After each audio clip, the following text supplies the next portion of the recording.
শোনো তুমি মন দিয়ে কোকিলের সুর, শুনতে লাগছে দেখো কত না মধুর। মিষ্টি মিষ্টি ওই ধরনের গান, রয়েছে তাহাতে কি সুধা অপরাণ। মিষ্টি মিষ্টি ওই ধরনের গান, রয়েছে তাহাতে কি সুধা অপরাণ। কোথা পেল তাহারা সুর অম্লান, জবাব পাবে দিল খোদা মহিয়ান। আল্লাহ মহান, আল্লাহ মহান, আল্লাহ মহান, আল্লাহ মহান। সাগর নদী আর পাহাড় বনে, পাখিদের গুনগুন গুঞ্জরণে। সাগর নদী আর পাহাড় বনে, পাখিদের গুনগুন গুঞ্জরণে। ভেসে আসে ওই সমুদ্র টান, ভেসে আসে ওই সমুদ্র টান। চারিদিকে শোনো আল্লাহর জয়গান। আল্লাহ মহান, আল্লাহ মহান, আল্লাহ মহান, আল্লাহ মহান। বলো যদি আকাশের চাঁদ তারা, কোথা পেলে স্নিগ্ধ জ্যোৎস্না ধারা। সূর্যকে বলো যদি কোথা পেলে আলো, রাত্রি হলো কেন নিকষ কালো। বলো যদি আকাশের চাঁদ তারা, কোথা পেলে স্নিগ্ধ জ্যোৎস্না ধারা। সূর্যকে বলো যদি কোথা পেলে আলো, রাত্রি হলো কেন নিকষ কালো। কোথা পেল মানবের জীবন বিধান, জবাব একটা সবই আল্লাহর দান। আল্লাহ মহান, আল্লাহ মহান, আল্লাহ মহান, আল্লাহ মহান। সাগর নদী আর পাহাড় বনে, পাখিদের গুনগুন গুঞ্জরণে। সাগর নদী আর পাহাড় বনে, পাখিদের গুনগুন গুঞ্জরণে। ভেসে আসে ওই সমুদ্র টান, ভেসে আসে ওই সমুদ্র টান। চারিদিকে শোনো আল্লাহর জয়গান। আল্লাহ মহান, আল্লাহ মহান, আল্লাহ মহান, আল্লাহ মহান। আসসালামু আলাইকুম। মাশাআল্লাহ।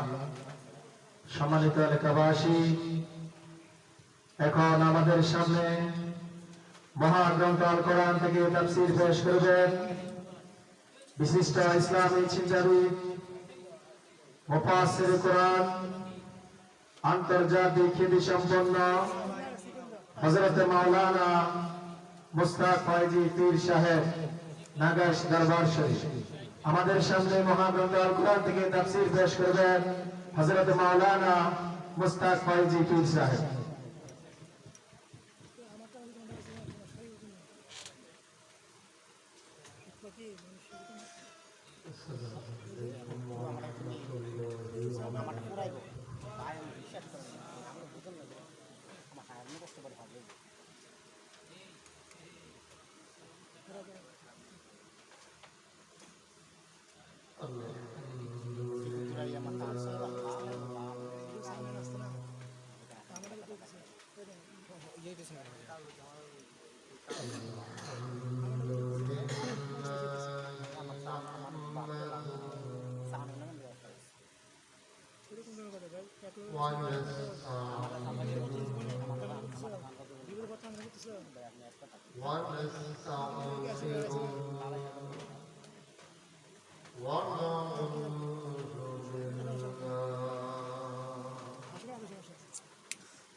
ومن يضلله فلا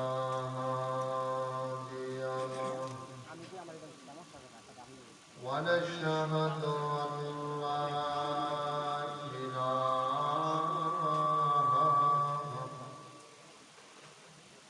إلا الله وحده لا شريك له ونشهد أن سيدنا وحبيبنا ومولانا محمدا عبده ورسوله الذي أرسله بالحق بشيرا ونذيرا وداعيا إلى الله بإذنه وسراجا منيرا قال الله تعالى في القرآن المجيد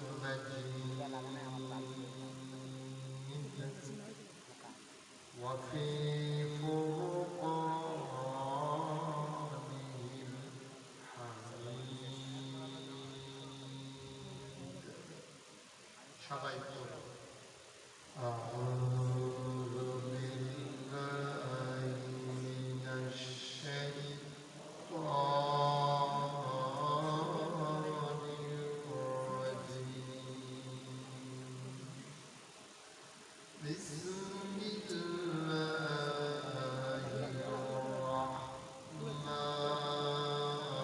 الرحمن الرحيم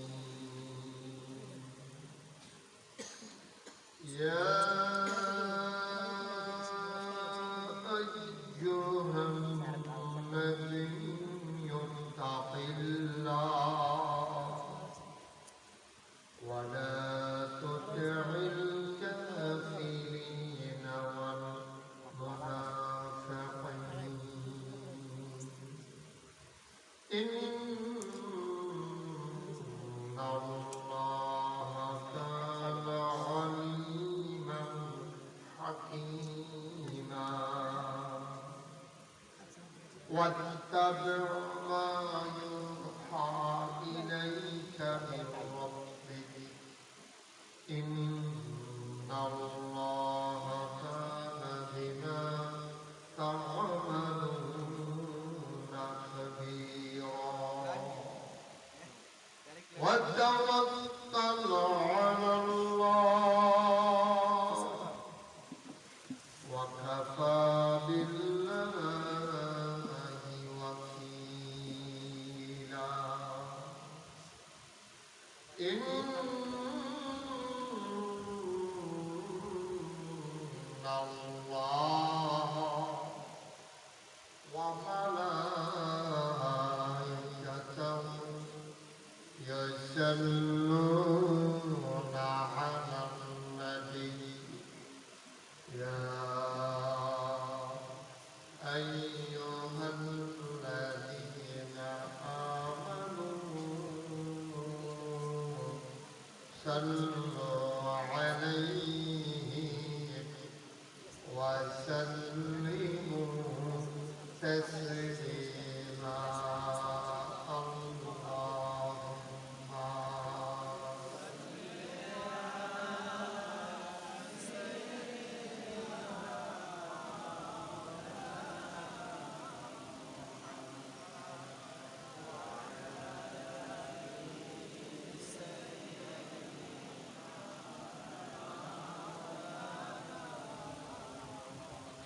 জোরে সুরে মহাব্বতের সাথে গলা ছেড়ে দিয়ে বড় আল্লাহুম্মা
যাইবা সোনার মদিনা আল্লাহুম্মা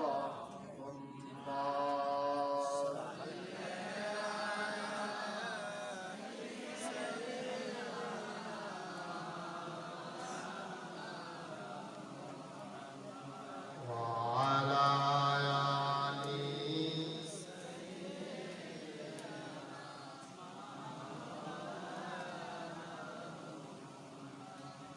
জীবন যদি যায় চলে যায় ঈমান ছাড়া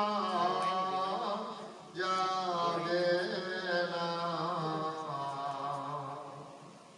জীবন যদি যায় চলে যায় ইসলাম ছাড়া যাবে না ঈমান যদি ছাড়ো বন্ধু ইসলাম যদি ছাড়ো বন্ধু আল্লাহর জান্নাত পাবে না আল্লাহুম্মা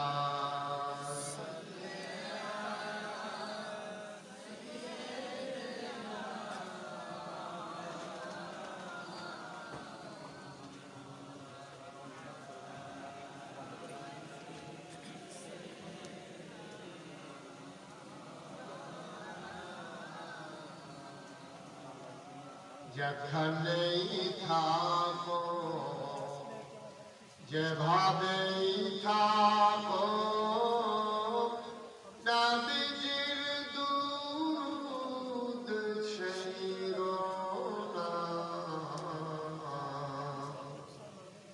যেখানেই থাকো যেভাবেই থাকো নবীজির দুরূদ ছেড়ো না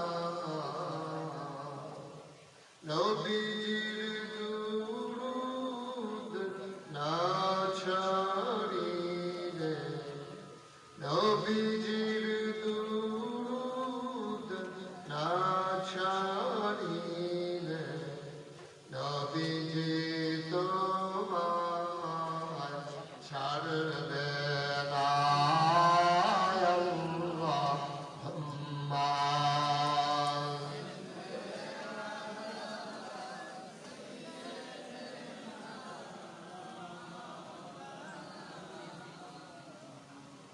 وعلى آله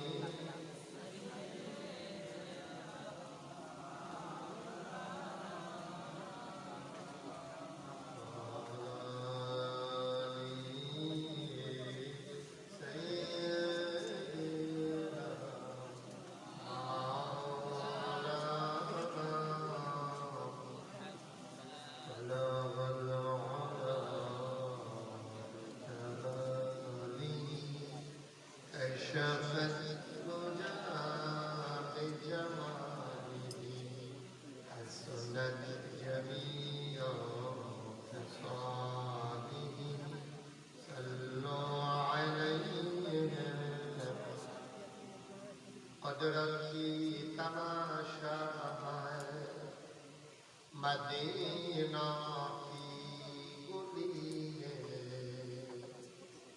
جنت کی نمونہ ہے مدینہ کی گلی میں الہدى بتمامه كشفت الدجى بجماله حسنت جميع خصاله صلوا عليه صلوا يا قوم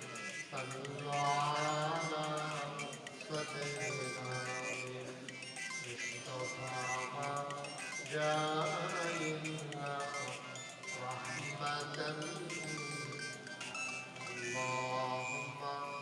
اللهم صل وسلم وبارك عليه لا إله إلا الله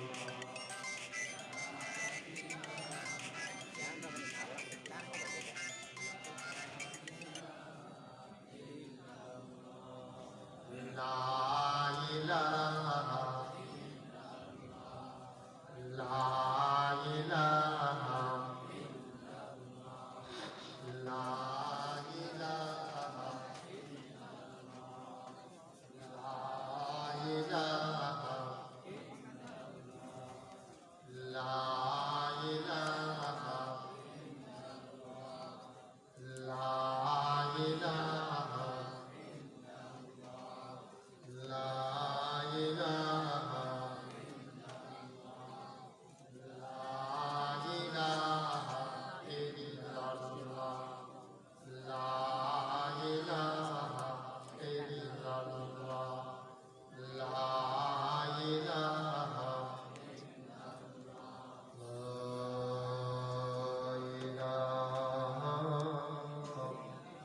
إلا الله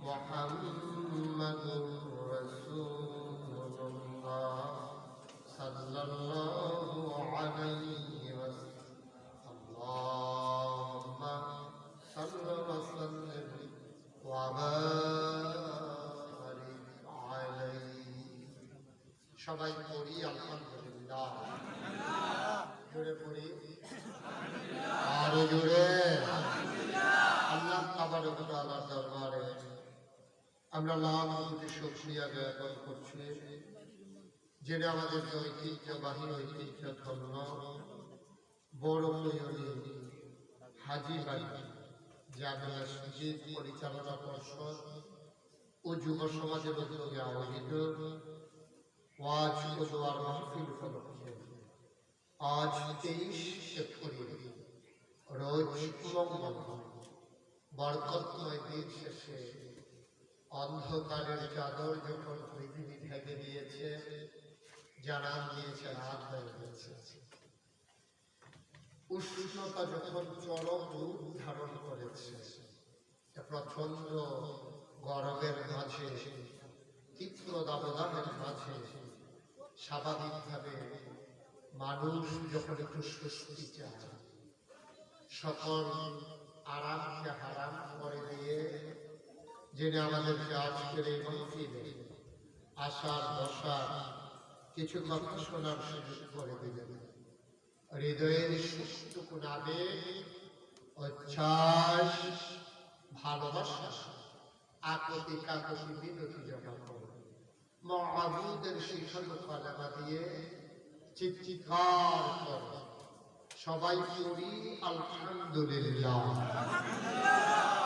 জনাব সাহেব সদর আজকের মহফিলে জনাব সভাপতি আপনার শাকপুর ইউনিয়ন পরিষদের সম্মানিত নির্বাচিত চেয়ারম্যান জনাব আলহাজ মোহাম্মদ আব্দুল খালেক মুন্সি প্রধান অতিথি কুমিল্লা ৮ বরুড়ার মাটি মানুষের নেতা মাননীয় সংসদ সদস্য জনাব AZM শফিউদ্দিন স্বামী বিশেষ অতিথি জনাব ANM বাইদুল ইসলাম চেয়ারম্যান উপজেলা পরিষদ বরুড়া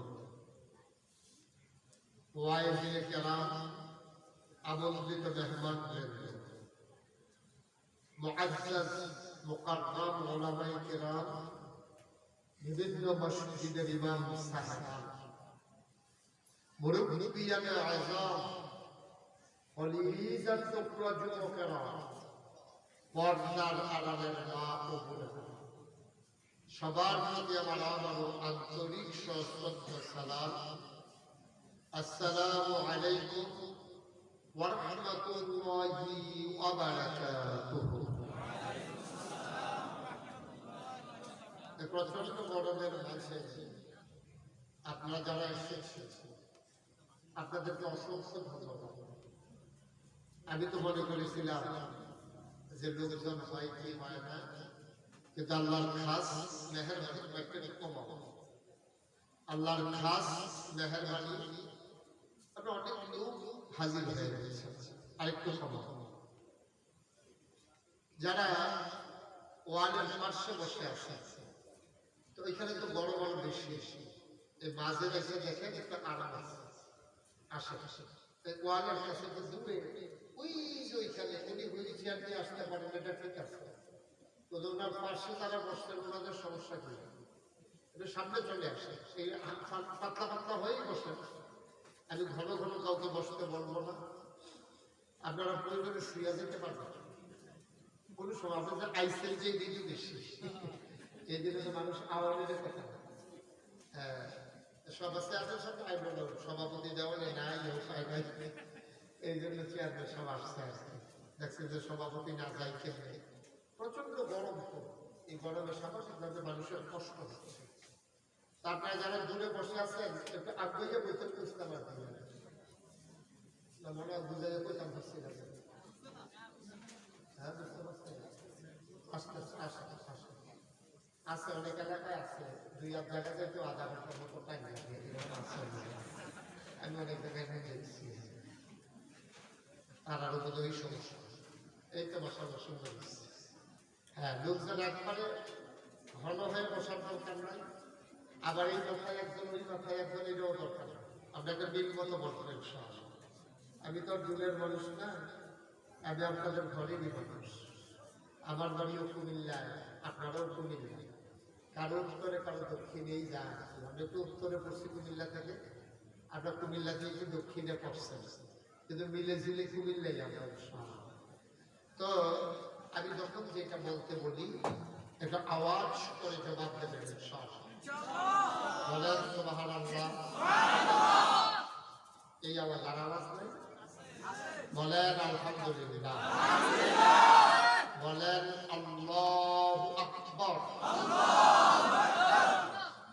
আমরা যখন বলবো সবাই মিলে বলবো, দুই একবার না বারবার, এটাও তো সবাই পায় না। দুই একজন না সবাই মিলে, আল্লাহ যেন কবুল করে সবাই করি আমিন। বন্ধুগণ, এই যে আমরা এখানে আসলাম, আল্লাহ আমাদেরকে কবুল করে নিয়েছেন বলেই আমরা আসতে পেরেছি। যদি আল্লাহ কবুল না করতেন তাহলে আমরা আসতে পারতাম না। এটা একটা শুনছি, অনেক মানুষের কাছে এই মাহফিলের খবর গেছে, কিন্তু সবার আসার তৌফিক হয় না, সুযোগ হয় না। কিন্তু আল্লাহ আমাদেরকে তৌফিক দিয়েছে।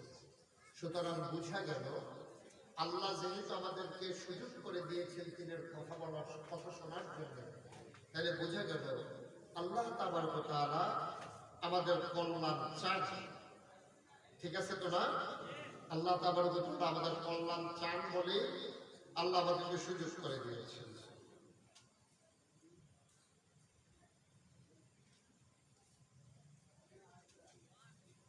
আচ্ছা, ঠিক আছে, ওকে। কিছু বিষয় আসছে আর কি যেগুলো শুনতে চায় মানুষ। ওকে, ফাইন। আল্লাহ যেন কবুল করে সবাই করে আমিন। তো বন্ধুগণ, যেই কথাটুকু বলছিলাম, আল্লাহ তাবারক ওয়া তাআলা আমাদেরকে সুযোগ দিয়েছেন, উনি আমাদেরকে ট্রেনে ট্রেনে হাজির করে দিয়েছেন। সুযোগ দিয়েছেন কে? আল্লাহ। আল্লাহ ক্ষমতা না দিলে আমরা ইচ্ছে করলেও আসতে পারতাম। আল্লাহ আমাদের কবুল করে দিয়েছেন।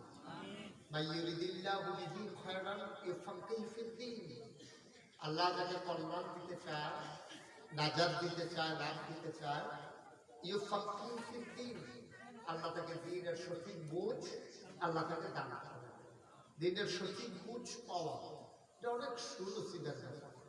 এই পৃথিবীতে অনেক মানুষ আছে, আপনি মুসলমান, তার আব্বা আম্মা সব করে মুসলমানের নাম রেখেছে, তার আব্বাও মুসলমান, আম্মাও মুসলমান, পাসপোর্টের ভিতরে লেখা আছে ধর্মের জায়গায় ইসলাম, এবং সে মুসলমানের সন্তান হিসেবে পরিচয় দেয়। কিন্তু আফসোস কি জানেন? ইসলামের সঠিক বুঝ তার নসিবে হয় নাই, ইসলামের সঠিক বুঝ সে পায় না। যেমন একটা মানুষের সন্তান যদি থাকে, সবগুলো সন্তান মা বাবার মন মতো হয় না। কিছু সন্তান ব্যাপারশীল হয়, কিছু সন্তান আছে আপনার দেখা যায় যে মা বাবার অবাধ্য সন্তান হয়। কিছু সন্তানের মাধ্যমে মা বাবার মুখ উজ্জ্বল হয়, আর কিছু সন্তানের কারণে মা বাবার ইজ্জতের বেজ্জতি হয়, ঘাটতি হয়, মা বাবা লজ্জা পাওয়া লাগে, সমাজের কাছে তার মাথা হেঁট হয়ে যায়। তাইলে সন্তান আছে দুনিয়াতে দুই রকম। কয় রকম? সবাই কথা বলতে হবে, যারা আছে তারা না করলে অসাধ্য, তারা যে বইছে এটাই তো বেশি। হ্যাঁ, কয় রকম? আপনারা বলবেন না? তারা আমরা তো অনেক জায়গায় বাস করি, আমরা কি করবো? সন্তান কয় রকম? একজন সন্তান হলো সুসন্তান, আরেকজন সন্তান হলো কুসন্তান। সুসন্তানের মাধ্যমে মা বাবার মুখ উজ্জ্বল হয়, মানুষের কাছে ইজ্জত বাড়ে, এতেকালের পরে কবরের ভিতরে সন্তানটা নাজাতের ইসিলা। আর কিছু সন্তানের কারণে সমাজে বেজ্জতি হওয়া লাগে, লজ্জা পাওয়া লাগে, এবং এই সন্তান জাহান্নামের কারণ। এরকম আছে নাকি নাই? মনে করেন একজন মানুষের নাম, মনে করেন আব্দুল করিম। আচ্ছা, আপনার নাম বলুন, আপনার নাম কি? সফিউল্লাহ। এই হেডমাস্টার ছিলেন, এখন আছেন? আচ্ছা, আপনার ছেলে ছেলে ও মাশাআল্লাহ, এখানে গালিবপুর সারের বাচ্চাদের ছেলে কই যাবে? এক। আল্লাহ বাঁচাইছে দুইজনের ছেলে, তো দুইজন এলে কত? আপনার ছেলে ছেলে বাচ্চা ছেলে যাওয়া এই তো মাশাআল্লাহ পাইছি। আমার দুই ছেলে দরকার ছিল। চেয়ারম্যান সাহেবের নাম হলো আব্দুল খালেক। দুই ছেলে, দুই ছেলের নাম বলেন। মাশাআল্লাহ, মেহেদি আর রাকিব। আমরা সবটা কোয়ার দরকার না। তো ওনার যে দুইটা সন্তান, চেয়ারম্যান সাহেব তো আর সারা জীবন দুনিয়াতে থাকবেন না। মেহেদি আর রাকিব, ওনার মেয়ে নাই। আমার ওই অবস্থা, আমারও দুই ছেলে মাশাআল্লাহ। আপনি আর আমি একদম পরে কুলাম নিয়ে চলে যাই। মার হাবা বলে। তাইলে চেয়ারম্যান সাহেবের দুই ছেলে মেহেদি আর রাকিব। মনে করে উদাহরণ, এটা একেবারে বাস্তবতা না, বুঝার জন্য বলতেছি। আমাদের চেয়ারম্যান সাহেবের দুই ছেলে মেহেদি আর রাকিব। জি, ও আপনার আপন দুই না? ও মাশাআল্লাহ, এটা আমার জানা ছিল না। যাই হোক, ভালো হয়েছে। তো মেহেদি আর রাকিব চেয়ারম্যান সাহেবের দুই ছেলে। আর এক ছেলে চেয়ারম্যান সাহেবের খুব ভালো, মনে করেন বড়টা মেহেদি।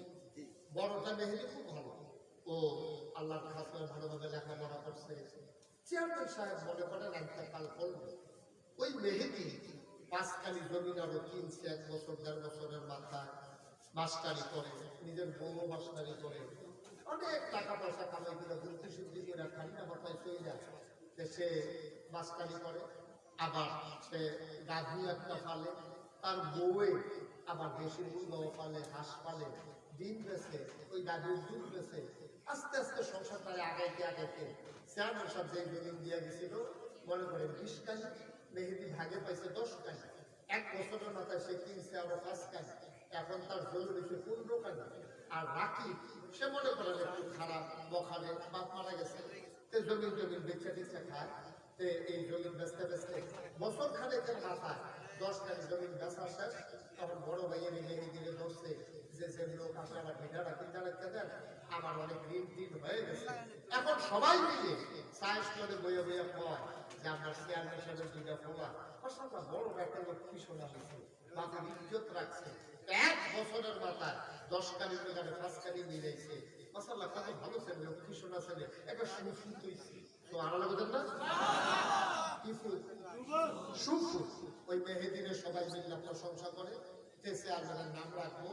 মাশাআল্লাহ আমরা সবাই মিলে তারে আবার চেয়ারম্যানের গান করা যায় কিনা তারা টাকারা, এই প্ল্যান পরিকল্পনা চলতে আছে। আর রাকিব যেটা ওই যে জায়গা জমি নষ্ট করছে, তার বউ যেটা বিয়া করাইছে এটাও যে বাধাইটা করছে, এটাও ফার্মার সারা ভাত নিতে পারে না, তো জমা রাখছে। তো এইটা এই কয়েকদিনের ভিতরে ফ্যাক্টরি বেঁচে চেয়ারম্যান সাহেব আপনার বাড়ি চেয়ারম্যান তো নাই, চেয়ারম্যানের মুখের ভিতরে কলঙ্ক, সবাই দূর দূর সাই করে ওই বটটা একটা সুসুত হয়েছে, সুসুত একটা প্রসুত হয়েছে। এখন সন্তান হয়ে গেছে 2 লক্ষ। মুসলমান মনে রাখবা, আমরা যারা এই সমাজের ভিতরে মানুষ আছি, আমরা যারা ওলামায়ে কেরাম, আমরা হলাম নবীর ওয়ারিস। আমরা আমরা নবীর কি চেয়ারম্যান সাহেব ওয়ারিস হিসাবে মেহেদিয়া রাকিবে যেমন 10 কানি করে খেত পাইছে, তো নবীজির ওয়ারিস হিসাবে নবীজি কিছু জমি জমা রেখে গেছিল, এটা আমরা আলেম ওলামারা ভাগ করে পাইছি। বিষয়টা কি এরকম না? আমরা নবীজি জমি জমা রাখা যায় না, টাকা পয়সা রাখা যায় না, এগুলা ভাগ করে আমরা পাই নাই।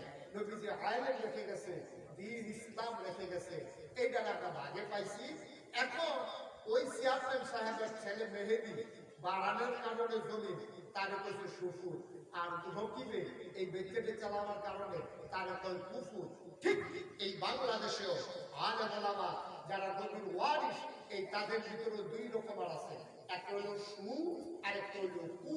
এক তারা জীবন বাজি রেখিয়া মেহনত কইরা কষ্ট কইরা নবীর ইসলাম দ্বারা আব্বাই দিছে, আরেক তারা এই নবীর ইসলাম দ্বারে ওই চেয়ারম্যানের ফুটে যেমন নাম বেচে বেচে খাইছে, এই নবীর নাম বেচা সুরত কইছে মুসলমানের, সিরত কইছে কাফের বেদিনা লইয়া সেটা এই আলেম কালাম লইয়া টুপি পাতা দিয়া পাঞ্জাবি গাও দিয়া ওই চেয়ারম্যানের রাকিবে যেমন কুফু কই হইছিল উদাহরণ, ঠিক এইভাবে আলেম ওলামার ভিতরে বাংলাদেশে একদল সুওয়ারিস আছে আর একদল কুওয়ারিস আছে, ঠিক কিনা?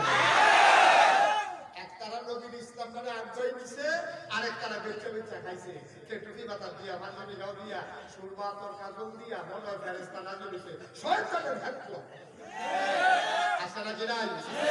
আছে নাকি নাই?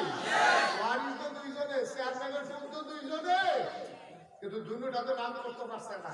ওই নবীর ওয়ারিস তো ওলামায়ে কেরাম, ওলামা ওয়ারাসাতুল আমবিয়া, ওলামায়ে কেরাম নবীর ওয়ারিস, কিন্তু ওয়ারিসে গেলা দেব কি সু আবার এই দুই জাতের আছে।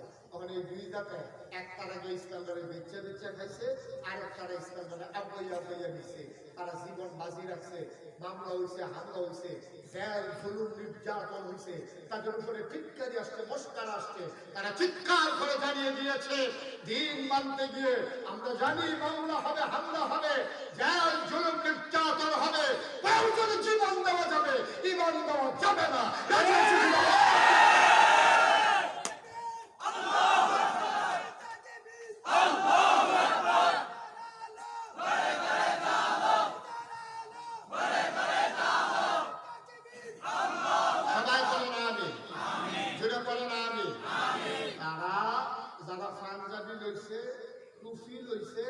সুরমা তো কাজল রয়েছে, কিন্তু ইসলামে বেচে বেচে খাইছে, তারা কি সু না কু? তারা হইল কুওয়ারিস। তারা কি? তারা কি? তারা কুওয়ারিস। এইরকম এই দিনকে যারা টিকিয়ে রাখার জন্য প্রয়োজনে ফিডা দিচ্ছে, জীবনটা পানি করছে, যারা সব কিছু মাইনা নিছে, কিন্তু ইসলামের উপরে আঘাত এটা আমরা মানতে রাজি। সবাই রাজি আছেন ইনশাআল্লাহ? আজকে আমরা এই জায়গায় আছি, আমরা নবীর কি কুওয়ারিস না সুওয়ারিস? এটা নমুনা দিয়া পাঞ্জাব টুপি, এটা তো ভাসতে পাইলেও হতে না, ভাসতেও টুপি আছে। আমি দেখছিলাম ফাত্তা কি দিয়ে যদি বানিয়েছে মশারির মতো, এটা ফার্স্টে এটারও ব্যবসা হয় বেশি, এটা আরাম বাতাস বোতাস ঘুরে 5 টাকা 10 টাকা করে টুপি পাওয়া যায়। লম্বা পাঞ্জাবি আপনি যে ব্যাগটা পাঞ্জাবিটার মধ্যে আরো আধা গজ কাপড় বানাই দিলে লম্বা পাঞ্জাবি বানাই দেওয়া যায়। তো টুপি মাথার দেওয়া এটা তো কঠিন কিছু না, লম্বা পাঞ্জাবি মাথার গায়ে দেওয়া এইটাও কঠিন কিছু না। টুপি একটা 5 টাকা দিয়া 10 টাকা দিয়ে কেনা যায়, পাঞ্জাবির ইচ্ছা করলে কিন্তু কাপড় জোড়া লাগাইয়া লম্বা বানানো যায়। ইচ্ছা করলে না কামাইলে দাড়ি থাকে আর পয়সা থাকে, পয়সা খরচ হয় না, বরং পয়সা আরো বাঁচছে, ঠিক কিনা কম? এই সুরত এক জিনিস, সিরত আরেক জিনিস। নমুনা ধারণ করা সহজ, কিন্তু চরিত্র অর্জন করা বড় কঠিন, ঠিক কিনা? নবীর ওয়ারিস যারা হারে, যারা 1000 বছর আগে নবী যখন দিন খুব খেয়াল করে মনোযোগের সাথে শুনবেন, প্রত্যেক দিন এখানে মাহফিল হয় না, প্রত্যেক দিন মুস্তাক হয়ে আসে, ইচ্ছে করলেও আবার কয়েকদিন করে চলে আসবে। আমার আন্তরিকতা থাকলো, সময় আমাকে আসতে দেয় না, নানান জায়গায় প্রোগ্রাম দেওয়া আছে, এই জন্য ইচ্ছে করলে আমি আসতে পারবো। সুতরাং কোনো ঘড়ির দিকে সাউন্ড নাই, ওয়াজ চলতে থাকবে, যখন আমরা বেহুশ হয়ে যাচ্ছি না করে দেখবেন একটা পর্যন্ত ওয়াজ চলতে থাকবে। যদি বাইরে কি করবে গরমে যেটা ঘুমান আইডিয়া বলা মাঠে বলে বলে ওয়াজ হলিয়ে দিয়ে আর আপনারা শুনে অন্যান্য মাসে তো পাঞ্জাবি টাঞ্জাবি গাও দিয়ে ভালো লাগে। কেউ যদি গরমের কারণে পাঞ্জাবি ঝুলে চান কোনো আপত্তি নেই, পাঞ্জাবি ধরলেও হয়েছে না, না সময় মারহাবা বলেন। পাঞ্জাবি গাও দিয়ে রহমত তেমন কোনো কথা না। কারণ যদি বেশি গরম লাগে টুপি খুললা বইতেন থাকবেন, পাঞ্জাবি এই খুললা আপনারা আরাম করে ইনশাল্লাহ বইয়া বইয়া ওয়াজ শুনবেন। কোনো গড়ি টড়ি সাওয়াজ নাই। এখন আছে ফজরের আজানও দিয়া লেখেন। কোনো সমস্যা আছে ইনশাআল্লাহ? আল্লাহ যেন কবুল করে সবাই করি আমিন। তো যেই কথাটা বলতেছিলাম, ১৫০০ বছর আগে নবীজি যখন আইছে, আইয়া সেটা যখন দ্বীনের দাওয়াত দিছে, মানুষ হয়েছে দুই ভাগ। কয় ভাগ? একদল আল্লাহওয়ালা, একদল শয়তানওয়ালা। একদল জান্নাতি, আরেকদল জাহান্নামী। একদল আল্লাহর মাহবুব বান্দা, আরেকদল আল্লাহর অপ্রিয় বান্দা। একদল জানে, আরেকদল জানে না। একদল মানে, আরেকদল মানে না। ঠিক কিনা বলে? এখন একদল হলো আল্লাহওয়ালা। আবু বকর, ওমর, উসমান, আলী, তালহা, জুবাইর, আব্দুর রহমান ইবনে আউফ, সাদ ইবনে রাবিয়া, আব্দুল্লাহ ইবনে আব্বাস, আব্দুল্লাহ ইবনে মাসউদ, আব্দুর রহমান ইবনে আবু বকর, এই মানুষগুলো হচ্ছে জান্নাতি বান্দা। এখন ওই জমানায় কিন্তু ছিল আবু জেহেল, কিন্তু আলগা আইছে না। যেই জমানায় আবু বকর ছিল, ওই জমানায় আবু জেহেলও ছিল। যেই জমানায় উমর ছিল, এই জমানায় আবু লাহাবও ছিল। যেই জমানায় ওসমান ছিল, এই জমানায় উতবাও ছিল। যেই জমানায় আলী ছিল, এই জন্য সাইবাও ছিল। কিন্তু একজন হয়ে গেছে আবু বকর, আল্লাহর মাহবুব বান্দা, রাদিয়াল্লাহু আনহু ওয়া রাদু আনহু। তাদের ব্যাপারে আল্লাহ খুশি, আল্লাহর ব্যাপারে তারা খুশি। সুবহানাল্লাহ বলুন। একদল হয়ে গেল জামানের চাইতে খারাপ। ওয়ালাহুম কুলুবুল লা ইয়াফকাহুনা বিহা, ওয়ালাহুম আয়ুনুল লা ইউবসিরুনা বিহা, ওয়ালাহুম আযানুল লা ইয়াসমাউনা বিহা, উলাইকা কাল আনআম বাল হুম আযাব। আরেকদল হয়ে গেল এমন, মন আছে বুঝে না, চোখ আছে দেখে না, কান আছে শুনে না। কেমন কেমন মানুষ? আল্লাহ তো আমি কি বলছি মানুষ? উলাইকা কাল আনআম, ওরা হলো চতুষ্পদ জানোয়ারের মতো। আল্লাহ কয় না জানোয়ারও তো কিছু বুঝ আছে, বাল হুম আযাব, এটা জানোয়ারের চাইতে আরো নিকৃষ্ট। ঠিক কিনা বলেন? ওরাই হলো আবু জেহেল, আবু লাহাব, উতবা, সাইবা। আজকে আমরা দুই দল মানুষের কথা শুনবো, কারা আল্লাহওয়ালা, কারা শয়তানওয়ালা। আমি দুই দলের কথা বলবো, আপনি মিলেই লইবেন। আপনি ওই যে শয়তানওয়ালার নমুনা কি হয়, যদি দেখেন যে আপনি লোকে তার মিলে, তাহলে বলবেন আপনি শয়তান। আর যদি দেখেন আল্লাহওয়ালার লোকে আপনার এই গুণ কীর্তন আপনার জীবন মিলা যায়, তাহলে আপনি আল্লাহওয়ালা। আমি কারোর নাম বেরা কাউকে বলবো না যে আপনি শয়তানওয়ালা। আপনারটা আপনি মিলাইবেন। আমি শয়তানওয়ালার লক্ষণ বইলা যাবো, আল্লাহওয়ালার লক্ষণ বইলা যাবো। এরপরে আপনারটা আপনি মিলাইবেন। আল্লাহওয়ালা, শয়তানওয়ালা, এটা কেউ রায় দেওয়ার দরকার নাই। আপনারটা আপনি নিজে নিজে চিন্তা করবেন, আমি কি শয়তানওয়ালা নাকি আমি আল্লাহওয়ালা। দুই দলের গুণ কীর্তন কোরআন শরীফের ভিতরে আছে। দুই দলের কথাই কোরআন শরীফের ভিতরে আছে। আমরা আজকে যেহেতু আল্লাহওয়ালা হতে চাই, চাই নাকি চাই না? এখন আল্লাহওয়ালা হতে চাই নাকি চাই না? তাহলে আল্লাহওয়ালা হতে চাইলে আল্লাহওয়ালা হইতে গিয়া কি করা লাগে জানার দরকার আছে নাকি নাই? আল্লাহওয়ালা এই যে ভাই, এই যে কেন্দ্রে কই যাইতে আছে? যে আয় আচ্ছা যাইতে আছে না দিদি কোন আয় মানে গিয়ে আইবেন বলবেন না বল। আরে কত ওয়াজ আর আই আইবেন কেন? ওয়াজ নাই তোমার কি কষ্ট করে আইসেনে যখন বই আমার। হ্যাঁ, মার হাবা কর, উঠাও কি করে মাহফিলের ভিতরে উঠাও কি, এটা আমি পছন্দ করি না। এটা ফিরাই ছেলেটা বসাই দাও, বসা আমিন কম, যেটা কম। তাহলে আমরা কি শয়তানওয়ালা না আল্লাহওয়ালা? সবাই বলেন শয়তানওয়ালা না আল্লাহওয়ালা? আমরা আল্লাহওয়ালা হতে চাই। চাই না আমরা? আল্লাহওয়ালাই যদি না হবো তাহলে আমাদের উপায় কি? যে বেলায় মাছ বেছে তার একটা মাছওয়ালা, যে বেলায় আইসক্রিম বেছে তার একটা আইসক্রিমওয়ালা। তারপরে আমরা যেহেতু আল্লাহর সাথে আমাদের সম্পর্ক, আল্লাহ লইয়া আমরা কারবার, এই জন্য আমরা আল্লাহওয়ালা। ঠিক কিনা কর? মাছ বেচার কারণে যদি মাছওয়ালা কয়, আইসক্রিম বেচার কারণে যদি আইসক্রিমওয়ালা কয়, তা আমরা আল্লাহর লগে যেহেতু সম্পর্ক, তাইলে আপনারা যেই দিন সবাই মিলে বলবে মানুষটা আল্লাহওয়ালা, তাইলে আমার জীবন সার্থক, আমার জীবন সুন্দর, আমার জীবন কাজে লেগে গেছে। ঠিক কিনা? মানুষ যখন আল্লাহওয়ালা বলবে তখন আমরা প্রকৃত অর্থেই ইনশাআল্লাহ আল্লাহওয়ালা হয়ে যাব। আল্লাহ অবশ্যই কবুল করে নেবেন। আল্লাহ যেন আমার একটা জিন্দেগি দান করে, সবাই বলি আমিন। বন্ধুরা আমার, ভাইরা আমার, আল্লাহওয়ালা শয়তানওয়ালা মানুষটাকে চেনার জন্য আল্লাহ রাব্বুল আলামিন কোরআনের ভিতরে কতগুলা গুণ বর্ণনা করেছেন। মানুষগুলোর মাঝে তুমি যখন দেখবো ওই কোরআনের গুণগুলা বিদ্যমান, তখন মানুষটা হয়ে যায় আল্লাহওয়ালা। আর এই গুণগুলো যখন না থাকবে, তখনই মানুষটা শয়তানওয়ালা। কারণ দুনিয়ার ভিতরে মানুষ আছে দুই রকম। একদলকে আল্লাহ বানিয়েছেন পুরুষ, আরেক দলকে বানিয়েছেন মহিলা।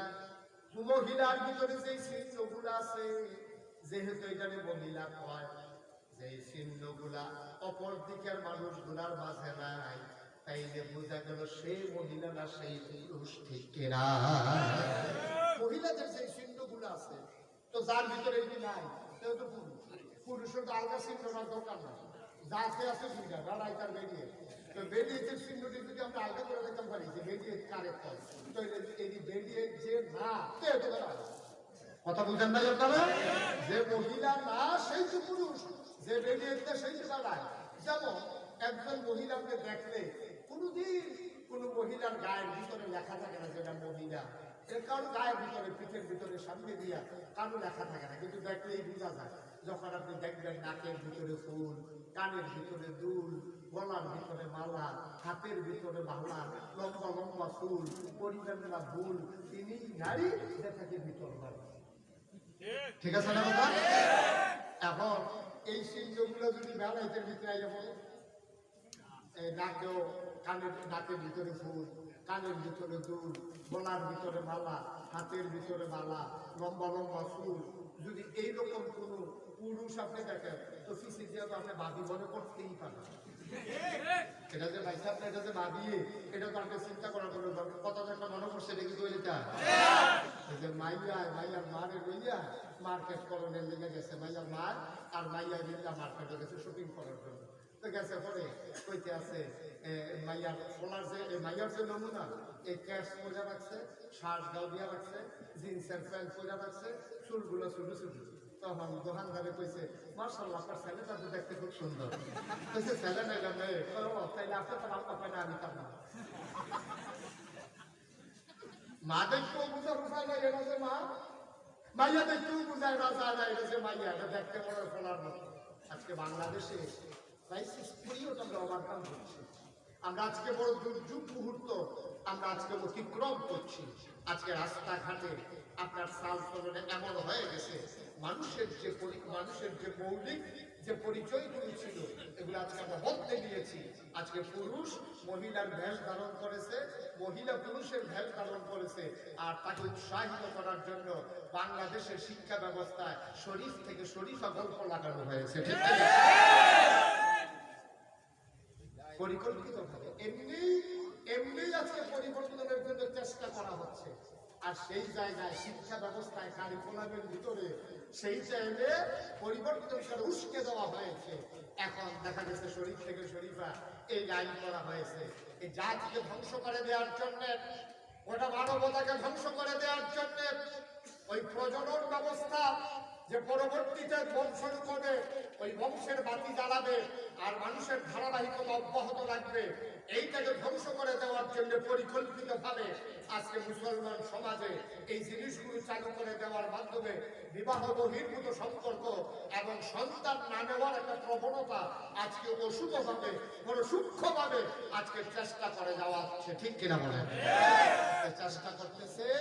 এখন যদি বাচ্চাগুলা করে ছেলেরা যদি মেয়ের ভাগ ধরে, মেয়েরা যদি ছেলের ভাগ ধরে, বিবাহ বহির্ভূত যদি সংসার চালাইতে শুরু করে আর বাচ্চাদেরকে যদি নিজেদের বোঝা মনে করে, তাইলে এই জাতি একদিন দেখা যাবে, একদিন আর প্রজনন ব্যবস্থা আর থাকবে না, সন্তান আসার যে ধারাবাহিকতা এটা আর থাকবে না। মানব সভ্যতা একদিন ধ্বংসের একেবারে চরম আস্থা করে নিপতিত হয়ে মানুষ একদিন ধ্বংসের দ্বার প্রান্তে পৌঁছে যাবে। সেই পায়তারা করার জন্য যত চেষ্টা, সকল চেষ্টা সর্বমহল থেকে আজকে পাকা পুক্তভাবে করা হয়ে গেছে। ঠিক কিনা? আপনারা তো খবর রাখেন না, আপনারা মনে করছেন গ্রামের মানুষ, আপনারা তো দিন দুনিয়ার খবর রেখা লাভ নাই। ভাই খবরের দরকার আছে, খবরের দরকার আছে। এই যে এই বছর আপনার রোজার ঈদ গেল, অনেক পরিবারে যারা ঢাকা ইউনিভার্সিটির ছেলেরা পড়ে, চারুকলা ইনস্টিটিউশনে যারা পড়ে, অনেক ছেলে মেয়ে এবার ঈদের সময় বাড়িতে আসে না। মায়ের ফোন দিছে, কি বাবা তুই বাড়িতে আসবি না? না না না না, 11 তারিখ 12 তারিখে ঈদ গেছে না? 12 তারিখে ঈদ, 14 তারিখে পহেলা এপ্রিল। 12 তারিখে ঈদ গেছে, 14 তারিখে পহেলা এপ্রিল। সুতরাং পহেলা 14 তারিখে পহেলা বৈশাখ, এপ্রিলের 14 তারিখ পহেলা বৈশাখ। এই জন্য 12 তারিখে ঈদে আসলে পহেলা বৈশাখের যে আয়োজন এটা ক্ষতিগ্রস্ত হয়ে যাবে। তাইলে ওই কি বলে মঙ্গল শোভাযাত্রা আপনার বাঘের মুখ লইয়া, ফেসার মুখ লইয়া, সিংহের মুখ লইয়া, সাপের আর বেজির খেলা লইয়া যেইভাবে এই জাতিকে ধ্বংস করে দেওয়ার জন্য গভীর ষড়যন্ত্র চলতেছে, তার ফল এবার বাংলার মুসলমান পেয়ে গেছে। বছরে 2টা ঈদ, ঈদের সময় বাচ্চা কাচ্চা আসার কথা, ওরা আসে নাই। ওরা আপনার মঙ্গল শোভাযাত্রা করে এই রোগের ভিতরে ঘুরে ঘুরে তারা মিছিল বার করে আমার মুসলমানের সন্তান। ঠিক কিনা বলেন? আপনি শর্ত বাড়াইছেন আর এটা দিকে মিছিল করতে আছে। এসো হে বৈশাখ, আপনি কইলে হইবে না কইলে হইবে, ওই দুটি আইন দেখতে কত বড় চক্রান্ত, কত বড় ধ্বংস আমাদের জন্য যে অপেক্ষা করতেছে। আপনার তো মনে করছেন যে এই দিন যাইতে আছে, রাইতে কি আছে, সকালে কি আছে, আবার বিকালে কি আছে, এমনি বুঝি আমার জীবন চলতে। না না না, এভাবে মানুষের জীবন চলতে পারে না। মুসলমান, আল্লাহ তাআলা ১৫০০ বছর আগে জানতে মানুষগুলোকে যদি সোনার মানুষ বানাতে হয় তাইলে যেই জিনিসটা লাগবে, কোরআনুল কারীম 21 পারায় সর্বশেষ সূরা সূরা আহজাবের ভিতরে কোরআনুল কারীম আল্লাহ কত সুন্দর করে ওয়াজ করে দিলেন। কোরআনে ঢোকার আগে মানুষ শয়তান থেকে ফানায় চাই, যিনি রহমান যিনি রহিম, তার নামে চলো শুরু করি। সবাই মিলে মধুর সুরে মধুর আওয়াজে গলা ছেড়ে দিয়ে আবার চলো পড়ি। আউযু বিল্লাহি মিনাশ শাইতানির রাজীম। বিসমিল্লাহির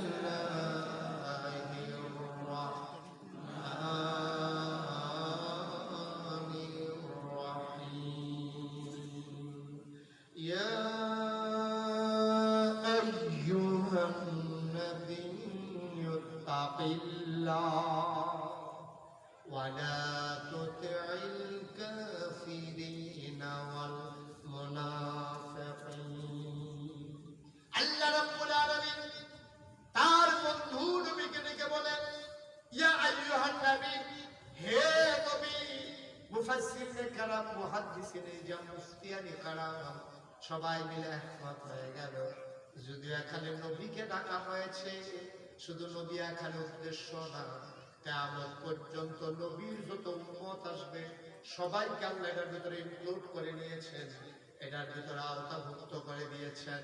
আল্লাহ যেন ডাক দেয়া, ও বড়ুরা যারা তোমরা এসেছো, বড় কইনি উচ্চ বিদ্যালয় মাঠে তোমরা যারা হাজির হয়েছো, আল্লাহ যেন ডাক দেয়া, বড়ুরা 23 তারিখে রাতের বেলা তোমরা যারা মাহফিলে এসেছো, শুনো শুনো শুনো, আমরা যেন বলতেছি জি আল্লাহ বলেন। আল্লাহ যেন ডাক দেয়া, তাকিল্লাহ, তোমরা ভয় পাবা শুধুমাত্র কেবলমাত্র একমাত্র আমার আল্লাহকে। বলেন সুবহানাল্লাহ। অন্তরে ভয় থাকবে কার? সবাই জুড়ে বলেন কার?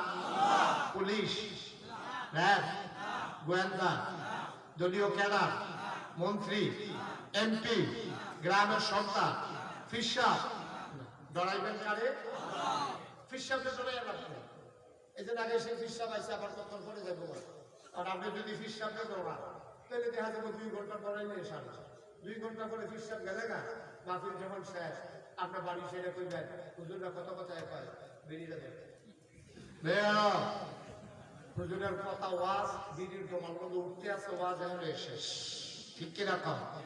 আল্লাহ কত সুন্দর করে কইছে, ও কাউকে ডরাইতে বলে, নবীকেও ভয় পাইতে বলে না, কোন পীর সাহেব কেনা, কোন মন্ত্রী এমপি না, কাউকে ভয় পাইতে বলে। আল্লাহ বলছেন তাকিল্লাহ, তোমরা ডরাইবা শুধু আল্লাহ।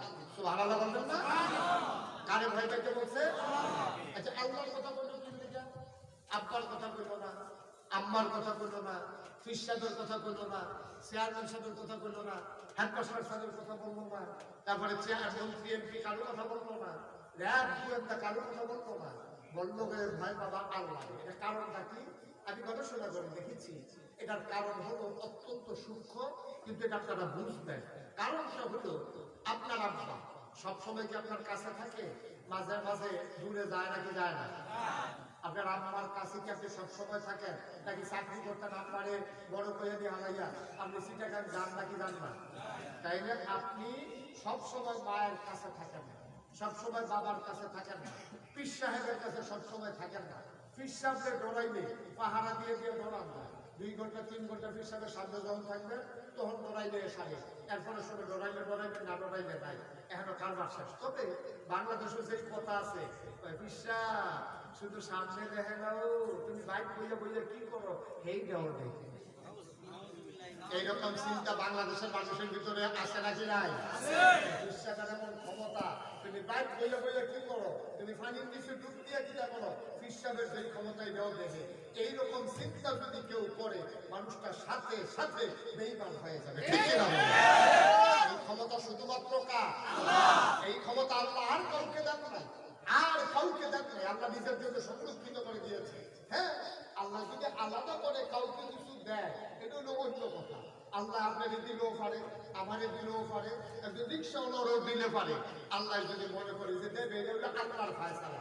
কিন্তু সঠিক ফায়সালা হলো আল্লাহ ছাড়া সব জায়গায় সব সময় সব সময়ের জন্য দেখেন আর একজনও নাই, যিনি দেখেন তিনি কে?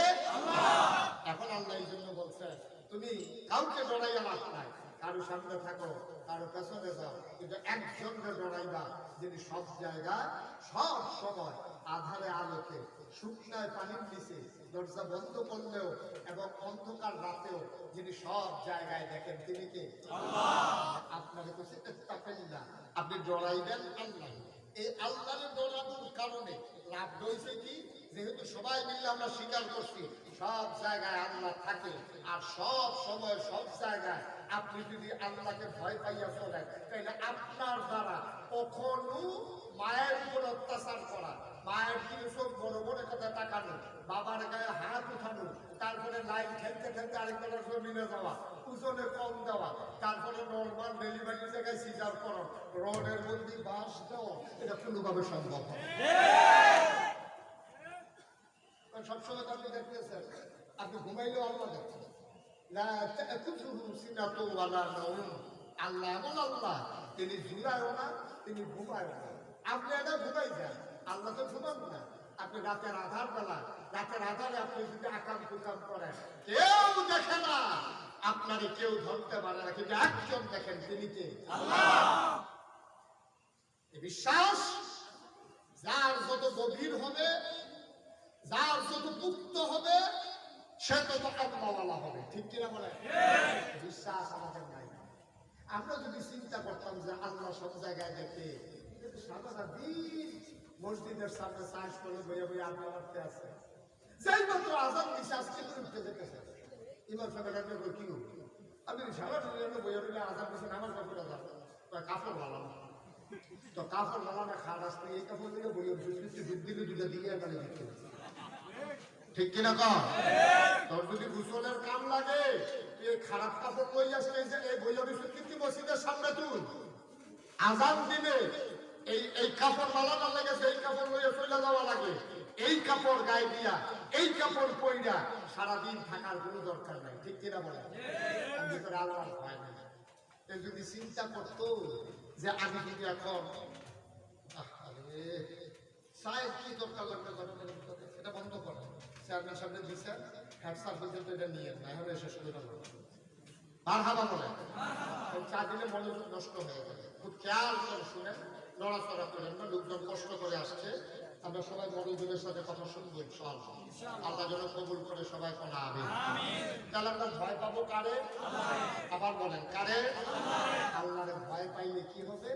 আপনি জানেন যে সব জায়গায় আল্লাহ থাকেন, দেখেন, জানেন। এই জন্য আল্লাহ কারো কথা বলে নাই, শুধু আল্লাহর কথাই বলছে। একটা মানুষ যখন 24 ঘন্টা তার চিন্তা চেতনায় মিশে যায় যে আল্লাহ আমাকে দেখতেছে, আমি যা বলি আল্লাহ শুনতেছে, আমি যা করি আল্লাহ দেখতেছে, আমি যা ভাবি আল্লাহ জানতেছে, আমি অন্তরে কি চিন্তা করি এটাও আল্লাহ জানে, আমি কি বলতেছি এটাও আল্লাহ শুনে, আমি কি করি এটাও আল্লাহ দেখে। তিনটা চিন্তা যদি আপনার এসে যায়, আবার শুনে আমি যা ভাবি অন্তরে মনে মনে, আপনি যা চিন্তা করেন কেউ জানেন, আপনার নদীটা যে বই রয়েছে কেউ জানেন আপনি মনে মনে কি চিন্তা করতে আসেন, কিন্তু একজন জানেন, তিনি কে? আপনি যা করতেছেন মনে করেন কেউ দেখে না, অন্ধকার, কিন্তু একজন দেখে, তিনি কে? আপনি যা বলতেছেন মনে করেন কেউ শুনে না, একজন শুনে, তিনি কে? এই চিন্তা যদি আপনার ভিতরে থাকে তাহলে আপনি একটা গুনার কাজ করতে পারবেন, আপনি একটা গুনার কাজ করতে পারবেন, আপনি মনে মনেও গুনার চিন্তা করতে পারবেন না, কারণ মনে মনে চিন্তা করলো তিনি জানে ফেলেন, তিনি কে? সেটা আপনি কি করবেন? কিচ্ছু করবেন। মুসলমান মন দিয়ে শুরু, গভীর মনোযোগ। আল্লাহ তাবারক ওয়া তাআলা একজন পারফেক্ট প্র্যাকটিসিং মুসলিম বানানোর জন্য তোমাকে ডাক দিয়া বলেন, ওয়ালা তুতিল কাফিরিনা ওয়াল মুনাফিকিন। কাফের মুনাফিক যারা, কখনোই তাদের অনুসরণ অনুকরণ করা যাবে না, যাবে না, যাবে না, ঠিক কিনা? আল্লাহ বললেন কোরআনুল কারীমে, আহাল্লাল্লাহুল বাইয়া ওয়া হাররামার রিবা। ব্যবসা হালাল করছে কে? আল্লাহ। কথা বলে কে? আল্লাহ। আর সুদ হারাম করছে কে? আল্লাহ। এবার বলে তুমি সুদ চালু করছে কে? শয়তান। কথা বলেন নাই? সুদ হালাল, ব্যবসা হালাল করছে কে? করছে আল্লাহ। সুদ হারাম করছে কে? করছে আল্লাহ। তাহলে ব্যবসা হালাল করলো আল্লাহ, সুদের হারাম করলো আল্লাহ, তাহলে এই সুদটা চালু করলো কেন? শয়তান। এটা তো ডাইরেক্ট দিচ্ছে শয়তান, শয়তানের সুদ খায়, শয়তানের সুদ খায়। এই বগুড়া উপজেলায় যত মানুষ সুদ খায় সব শয়তানের বংশধর, নাকি? হ্যাঁ না, আদমের বংশধর আমরা। আর আমাদের বিশ্বাস দুর্বল বিশ্বাস, আমাদের চিন্তা দুর্বল চিন্তা, এই জন্য আমরা আল্লাহর দেওয়া বিধানকে পর্যন্ত বলতে ফেলেছি সুদ হারাম। আপনার যদি এখন যদি আমি এই প্যান্ডেলটার ভিতরে আইনা বলি যে এটা কুকুরের গোশত, আমি নাগাইশের হিসাব বলছি আপনি খাইতে পারবেন, কেউ খাবেন? যদি বলি শুয়োরের গোশত, এটা কেউ খাবেন? অথচ এই মুখটার ভিতরে যদি একটা ছাগল জব হয়, আর ছাগলটা যদি একেবারে দুর্বল, একেবারে কয়েকবার এটা বেবি ছাগল সাজি, এটা কয়েকবার বাচ্চা দিতে দিতে দিতে দিতে এখন সামনা ভিতরে গেছে, আজি বাড়িয়ে গেছে, এটা এমনি ধরে আগে যেমন যায় ফিদের কাছে দিয়ে জন্মে। এইরকম ছাগল যদি এখন জন্ম হয় তাইলে 1200, 1300 টাকা, 800, 900 টাকা কেজি এই ছাগলটা। করলাম না আপনাকে, আপনি কি ওয়াজ শুনতেছেন? আপনার ওয়াজের দরকার নেই, আপনি যে চা খাওয়াইতেছেন কি করবে? চা খাইলে তুমি নির্বাচন সেটা চা খাওয়ালে সবাই খাওয়া, আধা ঘন্টা লেগে হাফ দিয়ে দিই সব চা খাইলে আমার ওয়াজ শুরু করে বাংলা। তো তারা মনে করতে দুঃখ, আরে সেই যে ওইটা বলাটা চাটা হয়ে দেখতে পারলাম। একটু ধৈর্য করে বসে, বিরক্ত করে না, খেয়াল করে শুনে। আপনি যিনি চা খাওয়াচ্ছেন তারও তো ওয়াজ শোনা দরকার। আগে যেটা বলছিলাম খুব খেয়াল করে শুনে, মানে মশলার ভিতরে যদি একটা ছাগল জব, এটা 1200, 1300 টাকা করে কেজি বেছে, একশো টাকা এসে বেশি যাবে। ছাগলের গোস্ত কি বেছে এসে গেছে দিচ্ছা, তা আমার যদি নেওয়ানোর শখ আছে, আরেকটা অর্ধেক দিতে পারবো, কিন্তু আস্তা ভাগ সারের কখনো হবে। ছাগলটার গুস্ত এত দুর্বল, ছাগলটার গুস্তটা 1200, 1300 টাকা কেজি বেচা হয়। এই ছাগলটার নদী দিয়া একটা কুত্তা ঘুরতে আছে, ফাঁসা ফোসা মশাল্লা বুঝতে বুঝতে এরকম ফাঁসা ঘুরে এগুলি আটতে আছে, কেউ জব করবো দূরের কথা ফিরে অবস্থা, ঠিক কিনা কম? কারণ কুত্তার গোস্তকে হালাল না হারাম? ছাগলের গোস্ত নিয়ে কারাকারি, কারণ ছাগলের গোস্তকে হারাম না হালাল? হালাল করে দিয়েছেন কে? তাইলে কুত্তার গোস্ত হারাম, শুয়োরের গোস্ত কথা বলা দেখি, তাইলে কুত্তার গোস্ত হারাম, শুয়োরের গোস্ত হারাম।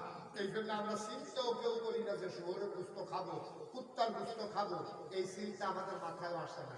তাহলে কুত্তার গোস্ত যেই রকম হারাম, শুয়োরের গোস্ত যেই রকম হারাম, এইরকম হারাম আর আছে নাকি নাই?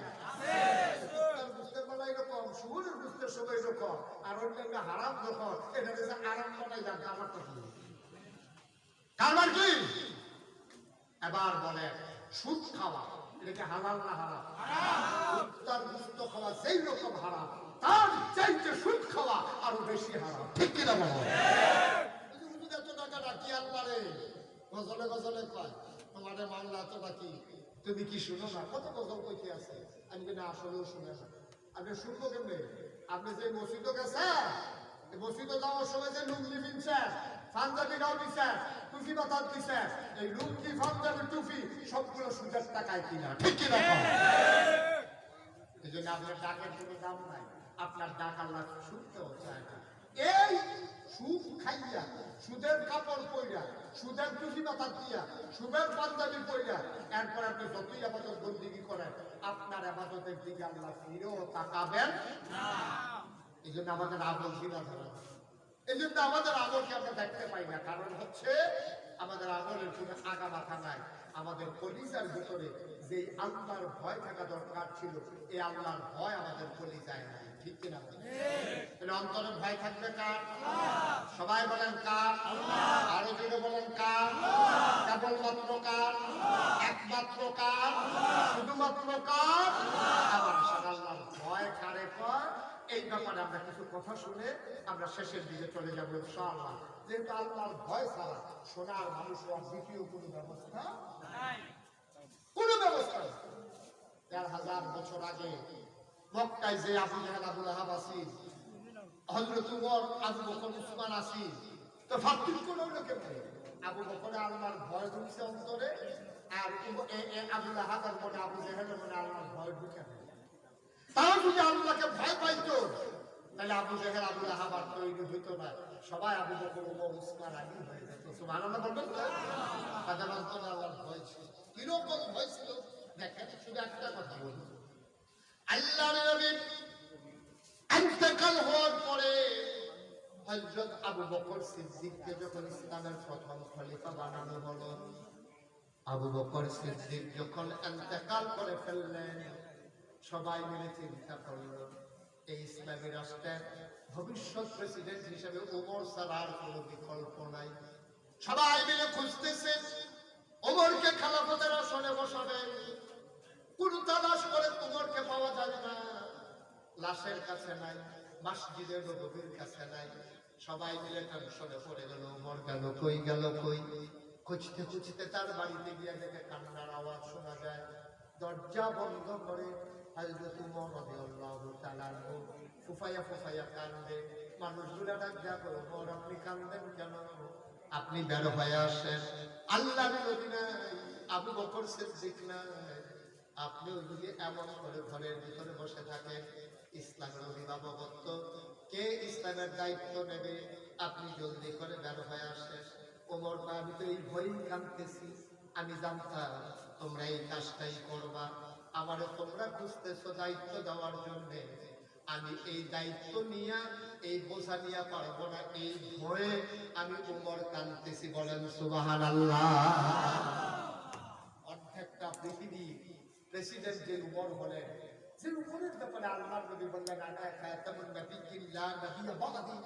আমি হলাম সর্বশ্রেষ্ঠ, যে আমার পরে নবী নাই। আমার পরে যদি নবী থাকতো, আমার উমর আমার পরে নবী হইত। সুবহানাল্লাহ বললেন না? সেই উমর রাদিয়াল্লাহু তাআলা ভয়ে দায়িত্ব নিতে চান না, যিনি খলিফাতুল মুসলিমিন, আমিরুল মুমিনিন, জান্নাতের সুসংবাদপ্রাপ্ত দ্বিতীয় মানুষ, যিনি পরবর্তীতে ইসলামের দ্বিতীয় খলিফা হয়ে গেলেন। এই ওমর লুকিয়ে লুকিয়ে পালিয়ে পালিয়ে থাকতে চায়, তিনি দায়িত্ব নিতে চান না। সুবহানাল্লাহ বলবেন না? এবার একটু হিসাব নিয়ে গেল। এই বাংলাদেশে নির্বাচনের খবর নেই।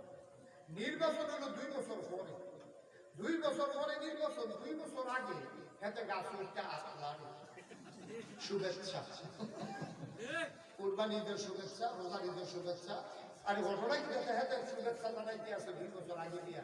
নির্বাচনের খবর নাই, হাতে গাছ উঠতে বলে আছে নাকি নাই? ওই কারণা আর একটু চিন্তা কাম খাইয়া এতে বর্ষার মধ্যে বাইক শুনলাম দেবে আমাদের গিয়েছে না, দাবার নরমান পানি দেখলে দেখতে ফেনামেনা ছেড়ে দিচ্ছে, জিব্বা কামড় দেওয়া লাগছে। তারে পানি টানি দেখলে হুশ করে জিজ্ঞেসে, ভাই সমস্যা কি, তুমি কি দেখতে বেহুশ হয়ে যাও? গাছ উঠতে কাটা জানি আপনারে আমরা সব সময় হলো থাকি, কেউ গাছ উঠতে আপনাদের না, তুমি আইসো তোমার উঠতে আপনারে হলো আসে না, প্রস্তাব ঠিক দিয়া চাও, কাতারে হয়ে গেছে প্রস্তাব ঠিক দিয়া, হয়তো ওই তো আপনারে কইয়া চাই হয়েছে দেখে তুই আমরা নির্বাচন করব, ঠিক কিনা পাও? তারা নির্বাচনের খবর নাই, তুই যে হ্যাঁ উঠতে আপনারস কারবার কি? আর হযরত উমর তিনি পালিয়ে পালিয়ে বেড়ায় যেন দায়িত্ব নিতে না হয়। পার্থক্যটা কোন জায়গায় দেখছেন? পার্থক্যটা কোন জায়গায় দেখছেন? শান্তি কেমনে আশা করেন আপনি? কেমনে আশা করেন শান্তি? আমার এলাকায় বাস্তব ঘটনা শুনে একবারে প্রাইমারি স্কুলের হেডমাস্টার আছে, এবারে রিটার্ন করছে বলে হবলে মিলিয়া মিটিং করে এবারে কইছে যে আমরা ভিতরে এবারে আবার নির্বাচন করব। মানুষ বেলা স্কুলের হেডমাস্টার আসিল, এবারে বাড়ির কাটিং এর ভিতরে থাকতো না, এবারে চল আমরা নির্বাচন করাই। এবারে ভাই ঘুমাই সকলে মিটিং করে এবারে ডাক দিয়ে কইছে ও আমরা সকলে বুদ্ধি করছি, আমরা ভিতরে কেউ দাঁড়াইতো না, আপনি শুধু দাঁড়াইবেন। এবারে তার মাপ চাই, আমার নির্বাচন লাগবে না, এত বছর চাকরি করছি, বড় সময় দিতে পারছি না, বাস আমার 6 বছর, আমি হজ করা আল্লাহ বিল্লাহ করা, আমার আর এটা নির্বাচন লাগবে না। হগলে বিল্লাহ সামনাসাম ব্যাপারে শেষ পর্যন্ত এই চেয়ারম্যান ফার্স্ট করাইছে। 5 বছর চেয়ারম্যান করে আইতে সময় এবার আড়াইখানি খ্যাত বেচছে, বাহার দিনের আড়াইখানি খ্যাত বেচছে, তারপরে বাইক আইছে। এবারে আইয়া সেটা কইতাম কি আমি ফাঁকতাম ক্ষেত্রে শেষ। আর আমার তারা কি কইতাম, নির্বাচনের আগে বাতাস এলে গাছ ধরে গেলে রুগাইয়া মুসকুচ হইয়া দিচ্ছে, যেই বাতাস ফাঁস করে তার শরীরে আল্লাহ করে পুরা কাটলে গ্রামটা খাওয়ান লাগে। কি কারবার কি? কারবার কি? মজাটা কি? মধুটা কি? জানো মধুটা কি? এই কথা কইলি তার আল্লাহ মাফ করুক, সবাই করা আমিন, আমিন। এবার সবাই মিলে যখন খলিফা বানাইছে, ওই যে আল্লাহর ভয়, আল্লাহর ভয় কি জিনিস? এখন এই বেলায় এসার নামাজ কইরা সামনের একটা সাবুক আছে, এটা নিয়ে সেটা ঘুরে আর পাহারা দেয়, কে খায় কে খায় না, কে ঘুমায় কে ঘুমায় না। সুবহানাল্লাহ বলবেন। হযরত ওমর আমিরুল মুমিনিন খলিফাতুল মুসলিমিন ওমর রাদিয়াল্লাহু তাআলা আনহু, তিনি প্রতিদিন রাতের বেলা বের হয়ে যান, ঘুরতে ঘুরতে ঘুরতে ঘুরতে একেবারে অজপাড়া গায়ে নিপীড়িত পল্লীতে বর্ডার বেল্টে তিনি চলে গেলেন সীমান্ত এলাকায়। ঘুরে আর হাতে দুধ মরুভূমি, বাড়ি নাই ঘর নাই, তিনি চলে গেলেন বিচ্ছিন্ন এলাকায়, একেবারে বর্ডার এলাকায়। তিনি ঘুরতেছেন কোন মানুষের কোনো কষ্ট আছে কিনা, কোন মুসাফির কোন পথিক কোনো কষ্ট পায় কিনা, যারা কিয়ামতের ময়দানে আমার আসামি বানাই দিতে পারে। ঘুরতে ঘুরতে ঘুরতে ঘুরতে ওমর চলে গেলেন এমন এক জায়গায়, তিনি দূরে তাকায় দেখে বাড়ি নাই ঘর নাই, কিন্তু নতুন করে কে যেন তাবু ফেলাই অপেক্ষা করতে আছে। তাবুটা চতুর্দিক দিয়ে ছেড়া, মিটি মিটি আলু বের হয়ে আসতেছে। তিনি কান পেতে শুনলেন, তাবুর ভেতর থেকে মনে হয় 2টা বাচ্চার কান্নার আওয়াজ শোনা যায়। হযরত ওমর রাদিয়াল্লাহু তাআলা আওয়াজ শুনে দিলেন দূর অর্ধ পৃথিবীর প্রেসিডেন্ট আমিরুল মুমিনিন খলিফাতুল মুসলিমিন, তিনি চলে গেলেন তাবুর কিনারে। ওই যে ছিদ্র দিয়া তাকায়া দেখে 2টা বাচ্চা উপর হয়ে শুয়ে আছে, 2জনের পেটের নিচে 2টা পাথর, আর একটা মহিলা চোখের পানি মুছতেছে। চুলার ভিতরে আগুন, আগুনের উপরে একটা পাতিলা, পাতিলার ভিতরে কিছু পানি আর কয়েকটা পাথর। উনি কাঠি দিয়া দাঁড়িয়ে আর বাচ্চাদেরকে সান্ত্বনা দেয়, ও বাচ্চারা আর একটু অপেক্ষা করো, তোমরা ঘুমিয়ে পড়ো, খাবার রেডি হইলে তোমাদেরকে ডাকবো, কান্নাকাটি করলে হবে না, ঘুমাই যাও। হযরত ওমর বুঝতে পারলেন ঘরে তো কোনো খাবার নাই।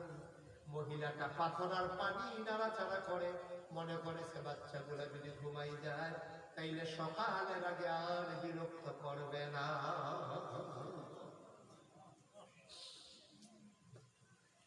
হযরত ওমর শুনতেছেন বাচ্চাগুলা কয়, আম্মা ও আম্মা, তুমি না বলেছো কাফেরের দেশে খাবার নাই, মুসলমানের দেশে খাবারের অভাব নাই, একটা কুকুরও মুসলমানের দেশে না খেয়ে মারা যায় না। সকালবেলা ঢুকলাম গো আম্মা, সকাল থেকে দুপুর হয়ে গেল, ওই কেউ তো তোমার মুসলমানের দেশে খবর নিল না। দুপুর গড়িয়ে সন্ধ্যা হয়ে গেল, কেউ তো আমাদের কিছু খবর নিল না। মাঝ রাত পার হয়ে গেল, একটা মানুষ আমাদের খবর নিল না। আম্মা কিসের মুসলমানের দেশ? এই তোমার মুসলমানের দেশ, কেউ তো খবর দিল না, কেউ তো আমাদের তালাশ করলো না। আম্মা খাবার দাও, 3 দিন হয়ে গেছে বাবা, খাবার না দিলে আমরা আর বাঁচব না।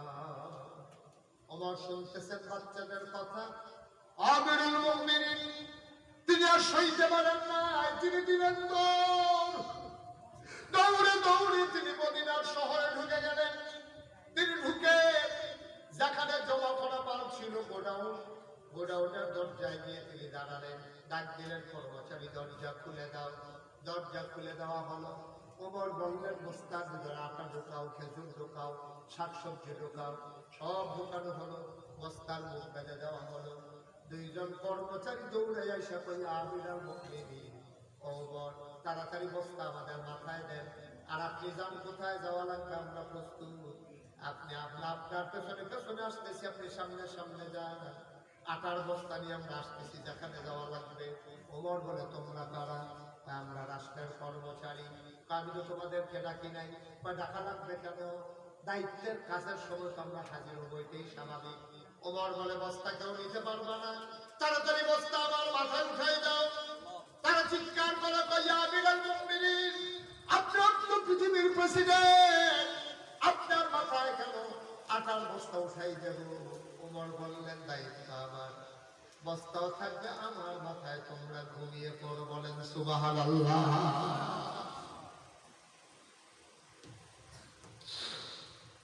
দায়িত্ব যেহেতু আমার, বস্তাও থাকবে আমার মাথায়, তোমরা ঘুমিয়ে পড়ো, তোমরা আশা রাখবে না। কর্মচারীরা আবার ডাক যাক আমরা রিজাইন দেবো, চাকরি করবো না। আপনি যদি সব নিয়ে সব কাজ করতে পারেন, আমাদের কাজেরকে আমাদেরকে রাখার কি দরকার? আপনি বাদ দিয়েছে, আপনার যা মন চায় তা করেন। ওমর কয় বস্তা নেওয়ার খুব শখ। কয় শখ কেন? দায়িত্ব।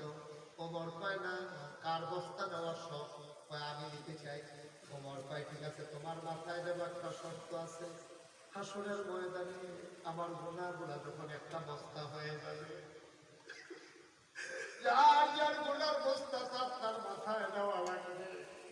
হাসরের ময়দানে যেদিন আমি ওমরের একটা গুনার বস্তা হবে, তোমাদের ভিতরে যে বস্তা নিতে চাও আমি তার মাথায় বস্তা দেব। তবে হাসরের ময়দানে আমার গুনার বস্তা তুমি নিতে রাজি আছো কিনা? এখন তার তো আগে সবাই পেছনে পড়ে গেছে, গুনার বস্তা কেউ নিতে রাজি হয় না। আপনি যে সংসারের জন্য, এ বাড়ির জন্য, এই স্ত্রীর জন্য, সন্তানের জন্য জীবন পানি করতে আছে, সুদের টাকা খাইতে আছে, আরেকজনের জমি দখল করতেছে, লাইন ঠেলতে ঠেলতে আরেকজনের জমিনে ঢুকে গেছে, ওজনে কম দিয়ে দোকানদারি করতেছে, আপনি যা করতেছেন আজকে স্ত্রী দিয়া এই মাহফিল থেকে বাড়িতে গিয়া আপনি আপনার স্ত্রীকে সন্তানকে দায়িত্ব উঠাবেন, বলবেন যে নাগাই সে বিশ্বাস বুঝে বইলা গেছে, আমি যদি গোনা করি এই গোনার জান্নাদারি গোনার ভাগ তোমরা নিবা কিনা? একবার আপনার স্ত্রী সন্তান কেউ গোনার ভাগ নিতে রাজি হবে না, ঠিক কিনা? তারা বলবে আমরা গোনা নেব, আপনি আমাদের সংসার চালাবেন, গোনা করতে তো সব করবেন, এটা আপনার ব্যাপার, আমরা ভাগ নিতেছি কিনা? তোমার বললেন যে তোমরা যদি আমার গোনার বস্তা নিতে চাও তাইলে আমি তোমাদেরকে আজকে আটার বস্তা দেবো, রাজি আছো? কেউ তার আগায় না। তোমার বলবেন আমি জানতাম আমার গোনার ভাগ কেউ নেব না, শুধু আটার বস্তা নিয়ে আপনি আমার মাথায় উঠাই যাবে। সুবহানাল্লাহ বলবেন না? একটা পৃথিবীর প্রেসিডেন্ট একটা মিষ্টি কুমড়ারে সমান 2 ভাগ করলে যেমন অর্ধেকটা পুরো পৃথিবীটারে 2 ভাগ করলে অর্ধেকটা প্রেসিডেন্ট ছিলেন ওমর।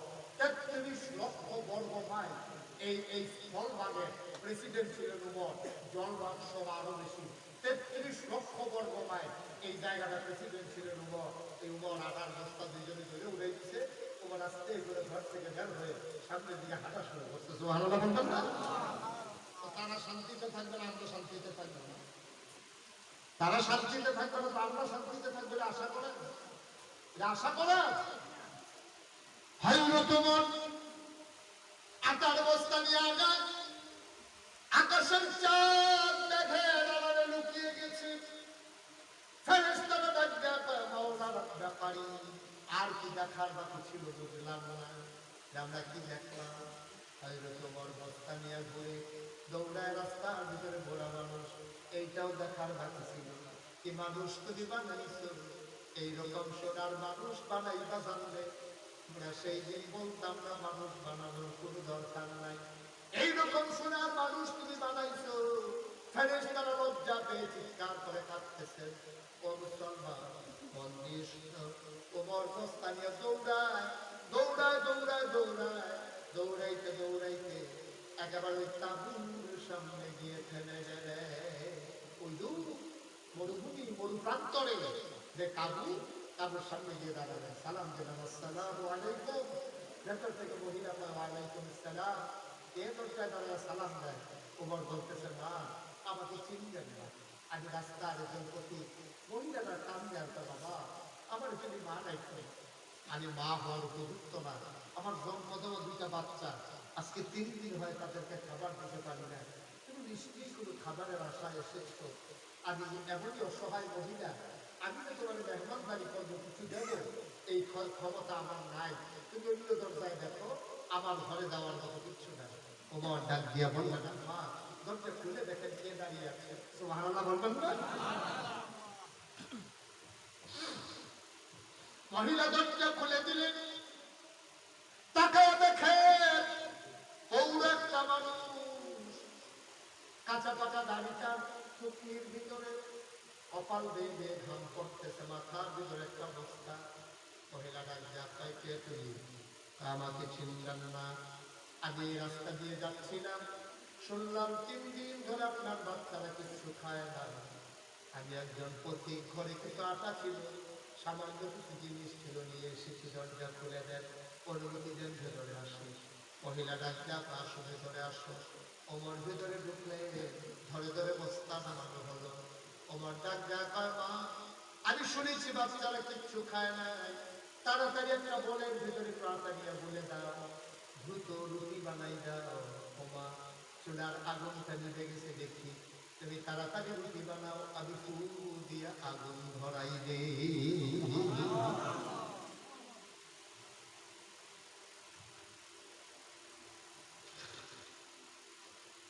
তুমি রুটি বানাও না,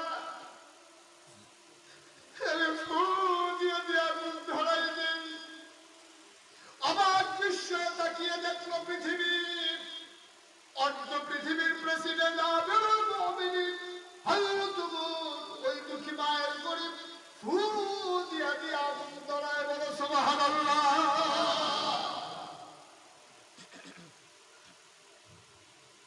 মহিলা রুটি বানাইয়া বানাইয়া ওমরের হাতে দেয়, আর হযরত ওমর তার ভিতরে দিয়ে দিয়ে রুটিগুলা শেখতেছে। রুটিগুলো বানানো হয়ে গেল। ওমর মা ভাইদেরকে ডাকবো না তিনি রুটি খাওয়ার জন্যে। আবার হযরত ওমর রাদিয়াল্লাহু তাআলা আনহু ডাকলেন, বাচ্চারা উঠে পাগলের মতো খাবার দেখে স্থির হয়ে গেল। হযরত ওমর বস্তার ভিতর থেকে আটা বের করে খেজুর বের করলেন, আর রুটির সাথে খেজুর দিয়া বাচ্চাদের মুখে দেয়। লোকমা নেয় একটা, মুখ চলে আসে 2টা। ওমর কয়, কোনো মানুষ খাবার নিয়ে এমন কারাকারি করতে পারে আমার জানা ছিল না। হযরত ওমর স্থির হয়ে গেলেন। ওমরের চোখ দিয়ে দিয়ে টপ টপ করে পানি পড়ে, ওমরের গাল বেয়ে বেয়ে টপ টপ করে পানি পড়ে, আর বাচ্চাগুলার মুখের ভিতরে লোকমা দেয়। মহিলা আর চোখে তাকায় দেখে মানুষটার অন্তর বড় মায়া, বুড়া মানুষটা কাঁদতেছে, বাচ্চাদেরকে খাবার দিতেছে। মহিলাটা ডাকিয়া কয়, আমি জানি না তুমি কি নাম তোমার, তোমার মতো মানুষ থাকতে এই মদিনার খলিফা কেমনে ওমর হইল? কেউ কি তোমাকে দেখো? তোমার মতো মানুষ থাকতে ওমর আবার খলিফা হয় কেমনে? আমি সকালবেলা উঠে সবাইকে বলবো যে ওমরের খলিফা হওয়ার কোনো আপনার উপযুক্ততা নাই, খলিফা হবা তুমি। আমি সবাইকে বলে দেবো, সবাই যেন তোমার খলিফা বানাই দেয়। এই কথা বলে বলে মহিলা উমরকে নিয়ে নানান কথা বলতেছে। আর উমর বলতেছে, মা এখন কথা বলার সময় না, বাচ্চারা খাওয়া হয়েছে, এখন তুমিও খাও। মহিলার মুখে যখন লোকমা দিছে, মহিলা চাদরে ঢুক কিনতে পারে না, মহিলার গাল বেয়ে দিয়ে পানি পড়তেছে। হযরত ওমর কয়, বাপ ও মা কেন খাও না তুমি? তুমি লোকমা দিলাম, তুমি খেয়ে না। মহিলা গাল গাল কয়, বাবা সকালবেলা বাচ্চাগুলো আবার খাবারের জন্য কাঁদবে, কোথায় পাবো আমি খাবার? আমি বুড়া মানুষ, আমি বয়স্কা মহিলা, খাবারের অভাবে আমি মরে যাব না। কিন্তু বাচ্চাগুলো সকালবেলা যখন খাবার চাইবে, না দিলে আমি অস্থির হয়ে যাব। আমার খাবারের দরকার নাই। ওমর মুসকে হাসি দেওয়া কয় না, আমি যখন এসে পড়ছি তোমার খাবারের আর চিন্তা নাই। ওমরের সাথে আমার বড় খাতি, আগে থেকে সকালবেলা তুমি ওমরের দরবারে এসো, সেই জায়গায় আমি থাকবো, মাসিক রেশনের ব্যবস্থা করে দেব, তোমার ঘরে খাবার চলে আসবে, এখন খাও। মহিলা খাইলেন, ওমর চলে গেলেন। সারা রাত আর ঘুমাইতে পারেন নাই। হযরত ওমর তাহাজ্জুদ করে ফজরের নামাজ পড়ে খলিফার আসনে যখন বসে গেলেন, লোকজন আসতেছে, ওমরকে দেখে সবাই অস্থির হয়ে গেলে, চোখগুলো লাল লাল, চুলগুলো তালুস্কু ফুস্কু, দাড়িগুলো তালুস্কু ফুস্কু। সবাই দেখে যে আমিরাল মুমিনিন, আপনি কি রাতের বেলা ঘুমান নাই? আপনাকে স্থির স্থির মনে হয়? হযরত ওমর ডাক দিয়া কয়, তোমরা কেমন আছো সবাই বলো। সবাই বলতেছে আমরা ভালো আছি, আমাদের কোনো সমস্যা নাই। এমন সময় ওমরের নজর বাইরে পড়ে গেল, তাকায়া দেখে একটা মহিলা দৌড়ে পালাইতেছে। ওমর চিনে ফেলছে, দুইটা বাচ্চাও আছে, মহিলাটাও আছে। ওই মহিলাটা দরজায় দাঁড়াইয়া মানুষকে জিজ্ঞেস করে, ভাই, অর্ধ পৃথিবীর যে প্রেসিডেন্ট আমিরুল মুমিনিন খলিফাতুল মুসলিমিন, ওনার দরবারে একজন মানুষ থাকার কথা, ওনার দরবার কোনটা? ওই যে তাকায়া দেখো, ওই যে বাসের মানুষটাকে, ওই যে লম্বা ছিপছিপ বড়, এই মানুষটাই তো মহিলা ভয় পেয়ে গেলেন। আরে মানুষ যার উপর দেখাই দিছে, এই মানুষটাই তো রাতের বেলা আমার ঘরের ভিতরে ফু দিয়া আগুন ধরাইছে।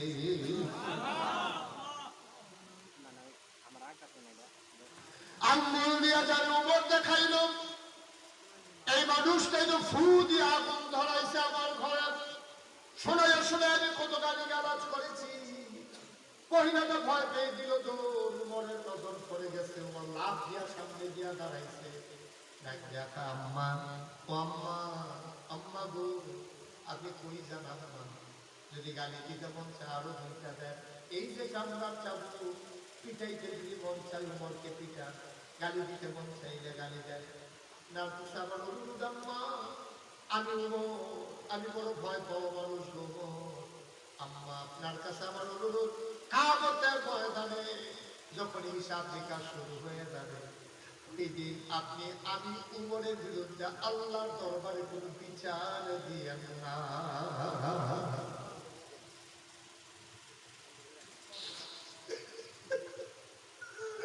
গালি দিতে যদি মন চায়, পিটাইতে মন চায়, দুনিয়ার ভিতরে হিসাব নিকাশ শেষ করে দেন না আম্মা। কিয়ামতের ময়দানে আমি উমরকে আপনি আসামি কান করায় তার করাইলেন না, আমার বিচার, আমার বিরুদ্ধে বিচার দায়ের করিলেন না গো আম্মা। দুপুর বেলা আপনি ঢুকে গেছেন, আমি কেন খোঁজ দিতে পারলাম না, মাঝরাত কেন পার হয়ে গেল। আমার বড় বউ না জানি কি আম্মা। তারপর আপনি পিটাইতে মন চাইলে, গাতি দিতে মন চাইলে এই জায়গায় দেন। কিয়ামতের ময়দানে আমি উমরকে আপনি আসামি বানাইলেন না। অবরুণার মুসলমান, অমুরব্বী বাবারা, ও কলিজার টুকরো যুবকেরা, পর্দার আড়ালের মায়েরা, মন দিয়ে শুনো গো মা। যে উমর জান্নাতের সুসংবাদ প্রাপ্ত দ্বিতীয় মানুষ, নবীজি যার ব্যাপারে বলেছেন, আমার পরে নবী থাকলে আমার উমর নবী হইত। ও গরুরার মায়েরা, কলিজার টুকরা যুবকেরা, মুরব্বী বাবারা, মন দিয়ে শোনো রে ভাই। উমরের মতো মানুষ যদি কিয়ামতের ময়দানে বিচারকে এত ভয় পায়, আমি, তুমি, আমরা যারা এখানে আছি, আমার হিসাব মিলাইয়া দেখো কিয়ামতের ময়দানে আমাদের কি অবস্থা হবে। কোনো চিন্তা নাই, কোনো ভয় নাই, রঙের ঘোড়া দৌড়াইতে আছি, যা চায় তা করতেছি, একটু চিন্তা করি না হাসরের ময়দানের অবস্থাটা কি হবে। কি হবে একটু চিন্তা নাই। আমরা অস্থির হয়ে গেছি, দুনিয়া দিয়ে পাগল হয়ে গেছি, কুকুরের চাইতে আজকে মানুষ নিকৃষ্ট জানোয়ারে পরিণত হয়ে গেছি। ঠিক কিনা? শেষ হয়ে গেছি, আমরা শেষ হয়ে গেছি আজকে, আমাদের উপায় নাই। আমরা কি হবে মাহফিল দিয়া বলেন, কি লাভ না হবে মাহফিল দিয়া? নিজের জীবনের পরিবর্তন যদি ঘটতে না পারি, কি হবে মাহফিল দিয়া? যদি নিজেদেরকে জান্নাতের ঠিকানা, নিজেদের ঠিকানা যদি জান্নাতে না বানাইতে পারি, আমাদের উপায়টা কি? আমাদের উপায়টা কি হবে ভাইয়ারা? আজকে সব জায়গায় ধ্বংস চলে আসছে। সন্তানের সাথে মা বাবার যে সম্পর্ক থাকার কথা ছিল, মায়ের প্রতি সন্তানের যে দায়িত্ব পালন করা ছিল, সেটা আমরা ভুলে গেছি। তো আল্লাহ তাআলা সুন্দর করে বলে দিয়েছেন, ওয়াকাদা রাব্বুকা আল্লা তা'বুদু ইল্লা ইয়্যাহু ওয়া বিল ওয়ালিদাইনি ইহসানা, যে তোমরা আল্লাহ ছাড়া আর কারো ইবাদত করা যাবে না, আর আব্বা আম্মার প্রতি হবে তোমাদের কোমল আচরণ। সেই জায়গায় আমাদের ধ্বংস হয়ে গেছে, সেই জায়গায় ধ্বংস হয়ে গেছে। কোটি কোটি টাকার মালিক সন্তান তার বাড়িতে মা বাবাকে জায়গা না দিয়া সেই বৃদ্ধাশ্রমে দিয়া আজকে সন্তান মা বাবাকে সেখানে রেখে আসে, আর ছেলে তার স্ত্রীকে নিয়ে সন্তানকে নিয়ে পোষা কুকুর দিয়া আজকে সেই বাসার ভিতরে আরাম করে। ঠিক কিনা? আজকে আজব পৃথিবী, আজব বাংলাদেশ। আমার তো শেষ হয়ে গেছে। আমার মনে আছে আমার জীবনে একটা বাস্তব ঘটনা বলে আপনাদের কষ্ট হইতেছে মনে হয় না? ওই যে উনার মধ্যে কষ্ট হইতে আছে না, উনি জায়গা লাইনা লাইনা হয় না সবসময়। হ্যাঁ, নড়াচড়া করে শেষ করে যাবো। আমি আমার বাস্তব জীবনে আজকে 32 বছর আমি মুস্তাক করে দেবো। আসবো 32টা বছর বাংলাদেশের আনাচে কানাচে আমি চেষ্টা করি মানুষকে একটু বুঝিয়ে দেওয়ার জন্য। আমার প্রায় 30 বছর আগের কথা। তখন আমার মাহফিল ছিল একটা, যা মাহফিল কসবা উপজেলা এক জায়গায় একটা মাহফিল করছে আমার। আমি তো তখন ছোট মানুষ, এত আমার পরিস্থিতিও হয় না, মানুষ আমার চিনে না, আগেও মানুষকে তো চিনি না। কোনো মতে এই জায়গায় জায়গায় উড়ানে ওই খেলকুড়ার সিফাত, কলামুড়ার সিফাত, কিছু কিছু মানুষের উঠানে একটা নাইট লাগাই দেওয়া করে নাকি এই অবস্থা আছে। এর ভিতরে কি আমার নিচে পর্দার জায়গার ভিতরে মাহফিলে যাওয়ার পরে আমার যখন এক রুমের ভিতরে বসাইছে, বসাই আমার বিভিন্ন ফল টল দিচ্ছে, মানুষজন দেখা সাক্ষাৎ করতে আছে। আমার সময় এখন স্টেজে যাওয়ার ভয় নাই। এর ভিতরে একটা বুড়া লোক, চোখে দেখা না, কম কম হয়তো আফসা আফসা দেখে বয়স সময় একটা বুড়া মানুষ আইসা ঘরের ভিতরে ঢুকছে। বুঝা বলো এই নাগাইশের যে মুস্তাক কইজি এটা কেড়াইয়া, তখন আমি দেখছি চোখে দেখে না, তখন বলা মেরে দেখে যে আপনার সামনে আছে, আমি তো দেখি না, তোমরা একটা আমার বইরা এবার কাছে হয়ে যাবে। আমার কাছে আসতে বললে আমার কাছে বসে বলে আস্তে আস্তে আমার গালের ভিতরে হাত ধরে পেটে পা, আপনার ওয়াজ, আপনার আপনার ওয়াজ আমরা কত শুনছি। আর আপনিও যে ওয়াজ করেন এটি ক্যাসে, তখন ওই আপনার ইউটিউব মোবাইল এগুলা টাচ মোবাইল এগুলো বের হয়, তখন কয় যে আমাদের ক্যাসেট করে আপনার ওয়াজ রেখে দেয়, বাজারও শুভ হালকা শুনে বদিনের সময় এই ক্যাসেট বাজার আমরা ফলাফেন আপনার খুব মানে, ফলাফেন আপনার খুব ভক্ত, তার মেরে সাইকেলে কিন্তু বল না। তো বলতে বলে আমি আখল দিতে আছি, এই কমলা দিতে আছি, এবার খাইয়া খাইয়া ধরা করতে আছে, আমি আরো বাড়াই দিতে আছি, কমলা তারা ধোয়া করতেছে, আমি তারা কি গেল আমার জনা দিকে বাচ্চার কমলও নিয়ে গেছি না, হ্যাঁ তারা খায় আর ধোয়া করে, আমি আরো বাড়াইয়া দিতে আছি, ধোয়া বাড়ানোর লিখে এর ভিতরে দিয়া এই ফলাফেন আইয়া করে হলো আপনার ওয়াজের সময় হয়েছে, আপনি আইয়া আপনার স্টেজে গিয়ে। আমি বললাম যে চলো যাই। এর ভিতরে দুটো বাবা ওই তো অন্ধরা এখন আর করতে আসছে হুজুর আপনি যখন ওয়াজ করতে যাবেন না, আমি আইসি ওয়াজ করতাম, আমি হলো বইয়ে থাকলে সারবো কয়েছে হুজুর ইয়া আপনার মধ্যে একটু কথা আছে। আমি আপনি আমি কথা বলতে আসছি, আপনি কথা বললাম এখন আমার যাওয়ার সময় হয়েছে, আপনার কাছে কথা আছে, আমার অবশ্য হতো ওই জন্য একটু জরুরি কথা আমি তো বলে ওই তো ফলাফল যখন তোদের বাইরে যাইতে, তো ফলাফল যখন যাই থেকে বাইরে যাবো, ফলাফল বাইরে গেছে কত কহিল দরকার যাবে বাইরে যাই কি কহিল দোকানটা কিনতে বাধা করলে কথাটা সুন্দর হইতো না, আমার এটা জরুরি কথা। তখন আমি বললাম যে ঠিক আছে দরকার বন্ধ রাখবেন কি কথা। তো শীতের ভিতরে উনি একটা চাদর গায়ে দেওয়া হচ্ছে, উনি চাদরটা খুলছে, পাঞ্জাবিটা খুলছে, শীতের ভিতরে ঘুরে সব কাপড় ঘুরতে আছে কার রাখি এই শীতের ভিতরে। এরপরে কয়েকটা দিল আমার গেঞ্জি একটু আগে দিয়ে সারছো কিছু দেখেনি, আমি গেঞ্জির উল্লাইয়া দেখি ওই গরু যে ফিডার, এটা আপনাদের দেশে কি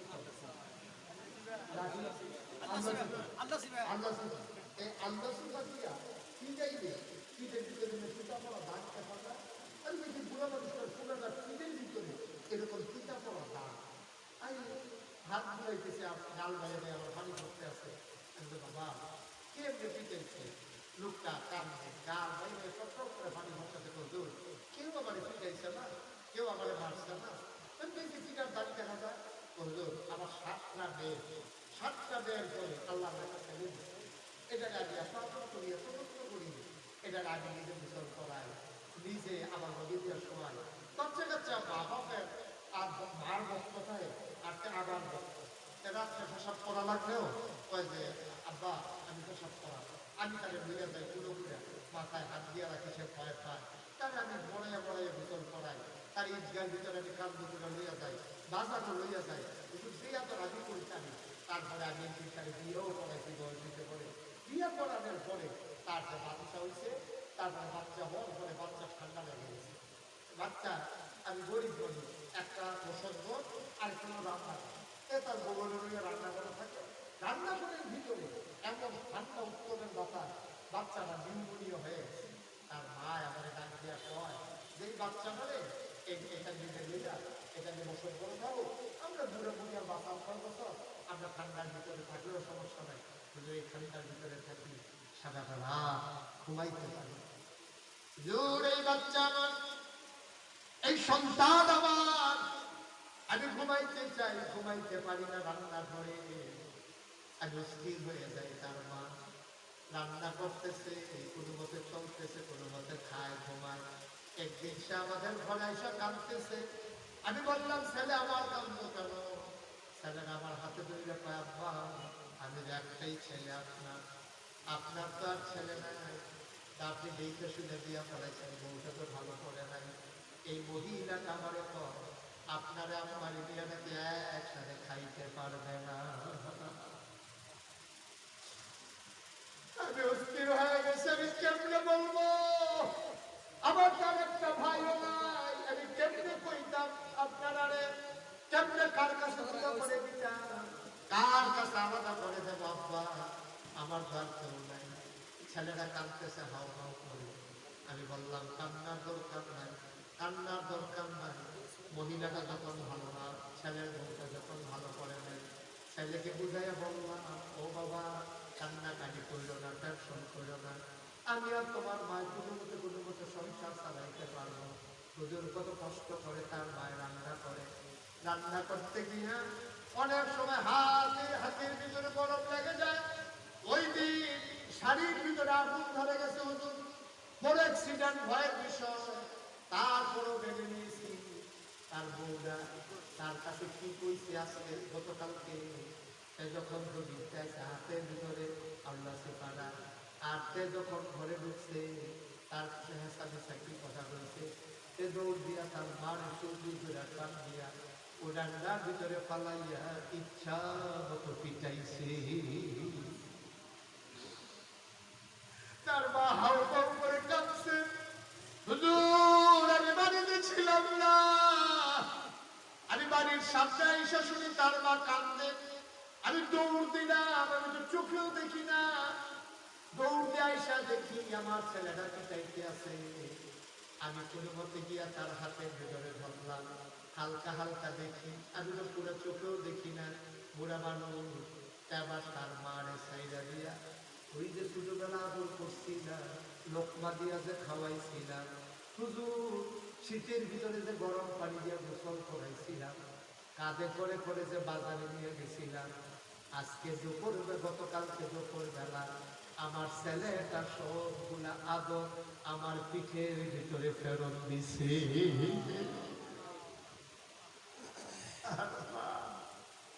বাবা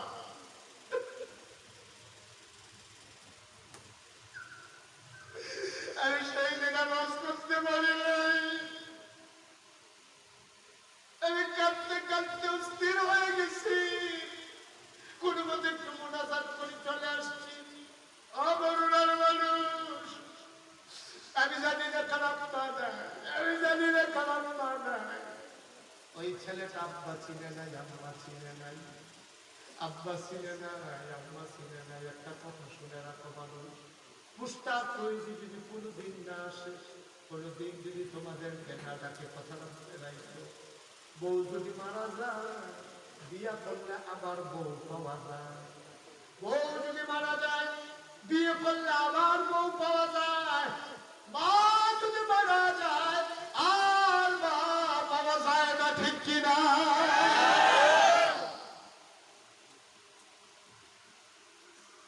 বউ মারা গেলে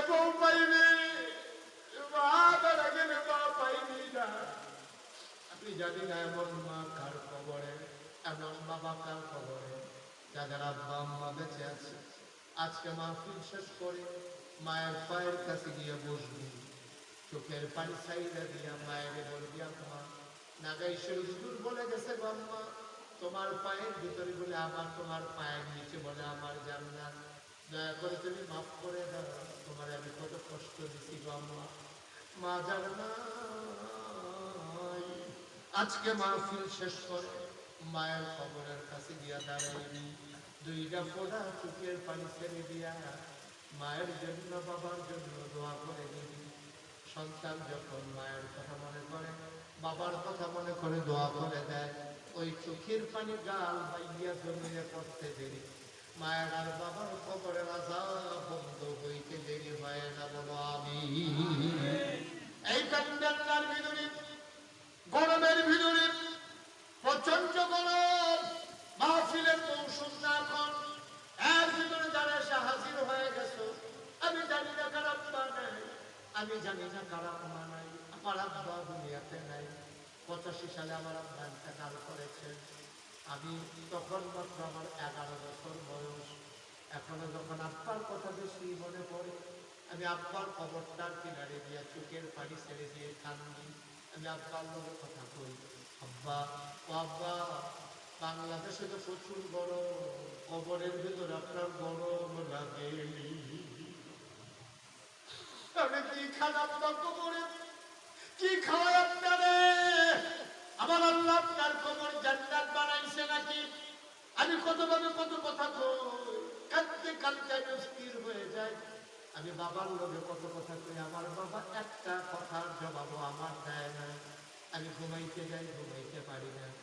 আজকে প্রাণ ভরে সবাই মিলে দোয়া করবো। সব মাহফিল এক মাহফিল না, মন্ডায় কেন জানি সাক্ষী দিছে রে ভাই, আজকের মাহফিল আমার আল্লাহ কবুল করে নিয়েছে, বলো সুবহানাল্লাহ। আজকের মাহফিল আল্লাহ কবুল করে নিয়েছে। এই কবুল হওয়া মাহফিলটাতে আমরা আব্বা আম্মার জন্য দোয়া না করে একজন লোক যাবো না ইনশাআল্লাহ। আল্লাহ যেন কবুল করে সবাই বলা আমিন। আমরা সামান্য সময়ের ভিতরে দোয়া করে দেবো ইনশাআল্লাহ। আপনারা শুনেছেন এই আল্লাহর খাস মেহরবানি, হাজিবাড়ি সামনেই আল্লাহর খাস মেহরবানি যে জায়গা মসজিদ, এই মসজিদের জন্য কাজ ধরা হয়ে গেছে। এখন আমি জানি না কারা বানায়, আমি জানি না কারা বানায়, একটা লোক লাভ দিয়া দাঁড়াবেন যে হুজুর এই মসজিদের কাজ কেন শেষ করে। মান বানা লিল্লাহি মসজিদান বানাল্লাহু লাহু বাইতান ফিল জান্নাহ, যে দুনিয়ার ভিতরে মসজিদ বানাবে, আল্লাহ নাকি জান্নাতে তার জন্য ঘর বানাবে। একজন লোক লাভ দিয়া দাঁড়াবেন যে হুজুর দোয়া করে দেন জান্নাতের জন্য ঘর হয়। এই আশায় আল্লাহর ঘর মসজিদ বানাইতে চায়। আমি ইনশাআল্লাহ আল্লাহর ঘর এই মসজিদের জন্য 1,00,000 টাকা, 1,00,000 টাকা দিয়ে দেবো। আসলের জন্য আমার একটা ভাই যেহেতু আমি ইনশাআল্লাহ 1,00,000 টাকা দিয়ে দেবো এই মসজিদের কাজের জন্য। প্রাণ ভরে দেওয়া হবে, মনোজান করে দেওয়া হবে, আল্লাহ যেন কবুল করে সবাই মিলে আমরা দোয়া করবো ইনশাআল্লাহ। কে আছেন 1,00,000 টাকা? যে আমার ভাই যার ঘরে বসছিলাম, কি যেন ওনার নাম, জনাব আব্দুল সাত্তার, কই একটা শুনবে আছে, জনাব আব্দুল সাত্তার ভাই, আল্লাহর খাস মেহেরবানি, উনি নিয়ত করেছেন। আব্বা আছে ভাই, কেন মসজিদের ক্ষতিটা করে আপনি কেন উঠছেন? আপনার দেখা যাচ্ছে আরেকজন উঠবে, পারলে দেবেন, না পারলে না, বসে আমিন আমিন করেন।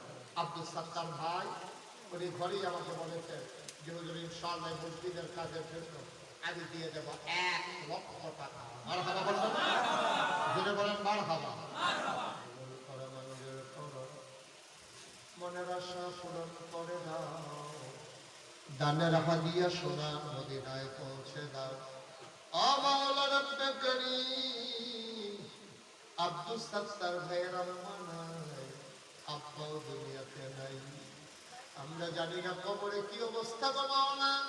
আব্বার কবর, আম্মার কবর তুমি মাওলা জান্নাতের টুকরা বানাই দিও আমিন। আব্দুল সাত্তার ভাই যেই দিন কবরে শুয়ে যাবে, সবাই দেখবে মাটির কবর। আব্দুল সাত্তার ভাই কবরে গিয়া যেন দেখে মাটির কবর মাটি নেয়, মাটির কবর জান্নাতের টুকরা হয়ে গেছে। বড় আমি আয় আল্লাহ তাআলা কবুল করো, মঞ্জুর করো। 2 নম্বর একটা নূক আমারে মিলাইয়া দাও। হুজুর দোয়া করে দেন, 1 লক্ষ পারবো না। হুজুর দোয়া করে দেন আল্লাহর ঘরে মসজিদের জন্য। আল্লাহ অনেক দিছে আলহামদুলিল্লাহ। হুজুর আমি দিয়ে দেবো 50,000 টাকা। পারবেন একজন? যে হুজুর এই মসজিদ আল্লাহর ঘর, কত টাকা কতভাবে খরচ করি। আব্দুল সাত্তার ভাই উনি যদি 1 লক্ষ টাকা দিতে পারে, হুজুর আমি ইনশাআল্লাহ 50,000 টাকা দিয়ে দেবো। পারবেন একজন? আল্লাহ আল্লাহ আল্লাহ আল্লাহ আল্লাহ তুমি কবুল করো, কবুল করো, কবুল করো। এই মসজিদের জন্য মায়া লাগাই যাও। তোমার ঘর মসজিদ, তোমাদের বান্দা, তোমার বান্দাদের অন্তরে এই মসজিদের জন্য তুমি মায়া লাগাই যাও। সবাই করা আমি আছেন একজন? যে হুজুর ইনশাআল্লাহ আমি 50,000 টাকা দিয়ে দেবো, অথবা আমি 30,000 টাকা দিয়ে দেবো, অথবা আমি 20,000 টাকা দিয়ে দেবো। আল্লাহর ঘর মসজিদের জন্য প্রাণ ভরে দোয়া হবে ইনশাআল্লাহ। আব্বা আব্বা খবরে আব্বা আব্বার নামে 20,000 টাকা দিতে পারে। আছেন একজন? উঠেন না ভাই, কি নাম? শরফুদ্দিন। আব্বা আম্মা আছেন? মাশাআল্লাহ। জনাব শরফুদ্দিন ভাই এই গ্রামের জামাই। মাশাআল্লাহ আমরা ভালো জামাই পাইছি, বলেন আলহামদুলিল্লাহ। সারা বাংলাদেশে দেখলাম জামাইরা শ্বশুর বাড়ি থেকে নেয়, আর শরফুদ্দিন জামাই শ্বশুর বাড়িতে দেয়। মারহাবা বলবেন না? আমার শরফুদ্দিন ভাই এই গ্রামের জামাই, ইনশাআল্লাহ উনি দেবেন 20,000 টাকা। করো মারহাবা। কবুল করো, মঞ্জুর করো, মনের আশা পূরণ করে দাও। শরফুদ্দিন আব্বা আম্মা আছেন? আব্বাও আছে, আম্মাও আছে। মাওলা রব্বে কারীম মায়ের বাবার দীর্ঘ হায়াত দিয়ে দাও। মসজিদের জন্য 20,000 টাকা দান করে দিল। দানের হাদিয়া সোনার মদিনায় পৌঁছে দিও। কামাই রোজগারের রহমত আর বরকত দিও। আব্বা আম্মার দীর্ঘ হায়াত দিয়ে দাও। আয় আল্লাহ তাআলা তুমি সম্মান দিয়েছো, ইজ্জত দিয়েছো, জান্নাতের ভিতরে মর্যাদার জায়গা দিয়ে দিও। করাবি 3 নাম্বার একটা লোক আমার দরকার, হুজুর দোয়া করে দেন আমিও দিয়ে দেব 20,000 টাকা। আচ্ছা 20,000 টাকা এখানকার এতগুলো মানুষের মাঝে 20,000 টাকা দেওয়ার মতো একটা লোক নাই। আল্লাহর ঘর মসজিদ, আল্লাহ কপাল খুলে দেবে ইনশাআল্লাহ। কে আছেন 20,000? শ্বশুর অসুস্থ, আল্লাহ যেন শিব ইমান আলী সাহেব ওনার শ্বশুর, আল্লাহ যেন শিফায় কামেলা নসিব করে। সবাই পড়া আমিন। আর কেউ আছেন? 20,000 টাকা। 20,000 টাকা উঠেন না, একটু ধৈর্য ধরে, একটু সুযোগ করে দেন। আল্লাহর ঘর মসজিদের জন্য হাত বাড়াইছে। পারবেন আরেকজন কেউ 20,000 টাকা? যেহেতু আমি ইনশাআল্লাহ 20,000 টাকা দিয়ে দেবো। প্রাণ ভরে দোয়া হয়ে যাবে ইনশাআল্লাহ, কপাল তুলে যাবে ইনশাআল্লাহ। আছেন? আল্লাহ আল্লাহ আল্লাহ এই মসজিদের যারা মুসল্লি তারা না দিলে কে দেবে? আপনারাই তো দেওয়া লাগবে। 20,000 টাকা দেওয়ার মতো আশা লাগছে? পারবেন? নাই। 20,000 টাকা দেওয়ার মতো একটা লোক নাই। পারবেন না? আল্লাহ আল্লাহ তুমি কবুল করো। আল্লাহ আল্লাহ মনের ভিতরে তুমি একটা মহব্বত তৈরি করে দাও এই মসজিদের জন্য। ঘর মসজিদ হবে আল্লাহর ঘর। আপনার দাঁত সবার টাকা সব টাকা লাগে না ভাই। একটা বাস যাবে অনেক বাস হয়, কোনোটা নিয়ে বাস হয়। জনাব মোহাম্মদ সেলিম নিয়ে ওনার সন্তান আয় আল্লাহ তাআলা বাধ্য আমাকে আনার জন্য দৌড়ে দৌড়ে একেবারে বাজার পর্যন্ত পৌঁছে গেছে। তার আব্বা মোহাম্মদ সেলিম মিয়া, তার আব্বার নামে আমার বাবলু দিল 20,000 টাকা। বলেন মারহাবা। কবুল করো, মঞ্জুর করো, মনের আশা পূরণ করে দাও। কামাই রোজগারের রহমত আর বরকত বাড়াইয়া দাও। আমাওলা রব্বে কারীম বংশধর যারা কবরে, কবর গুলাকে জান্নাতের টুকরা বানিয়ে দাও। দানের হাদিয়া সোনার মদিনায় পৌঁছে দাও। আয় আল্লাহ আল্লাহ আমার বাবলু দিল 20,000, হয়ে গেল 1,40,000 টাকা। বলো মারহাবা। ভাই দিলে দিবেন, না দিলে না। একটু বসে, আল্লাহ রহমত করবে ইনশাআল্লাহ। আপনি আমিন আমিন করে দোয়া করেন, আপনার দোয়ার উসিলায় আরেকজন ভাই টাকা দেবে। সবাই টাকা দেওয়া লাগবে এমন কোনো কথা না। সবাই একটু বসে সহযোগিতা করেন, এই কয়েক মিনিটের ভিতরে আমরা দোয়া করে দেবো ইনশাআল্লাহ। কে আছেন আরেকজন? জি হুজুর ইনশাআল্লাহ আমিও 20,000 টাকা দিয়ে দেবো। নাই এই এলাকার মুসলিম, হ্যাঁ 20,000 টাকা দেওয়ার মতো আর কেউ নাই? এই যে ভাই এত করে বলতেছি উঠেন না, কি করবেন বাড়িতে গিয়ে 10 মিনিট আগে? আপনি কি ইচ্ছা করলে 10 মিনিট আগে রওনা দিলে ভাই দেখতে পারবেন? এরকম বুঝছেন আপনি? ইচ্ছা করলেও 10 মিনিট আগে যাইতে পারবেন না। এক মাহফিলও খেয়াল করে শুনে, এক মাহফিলে আমি যতই করতেছি ও কেউ উঠছেন না, উঠছেন না, উঠছেন না। একবেলা দিন উঠটা আমি এই জিনিস পিছিয়ে দিতে পারি না। 12টার আগে গিয়ে আপনার বাইক কাজ করতে, বাইক মারাতে এমনি আপনি আপনার ব্যায়াম করতে করতে আপনি আর মিশিয়ে নিয়ে গেল।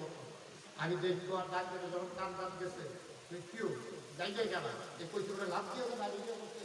হ্যাঁ তারা আশা বাস লাগছে মাস হলো সেলেক্ট করে লুঙ্গিটা ইউজটা খেলে লোকটা না।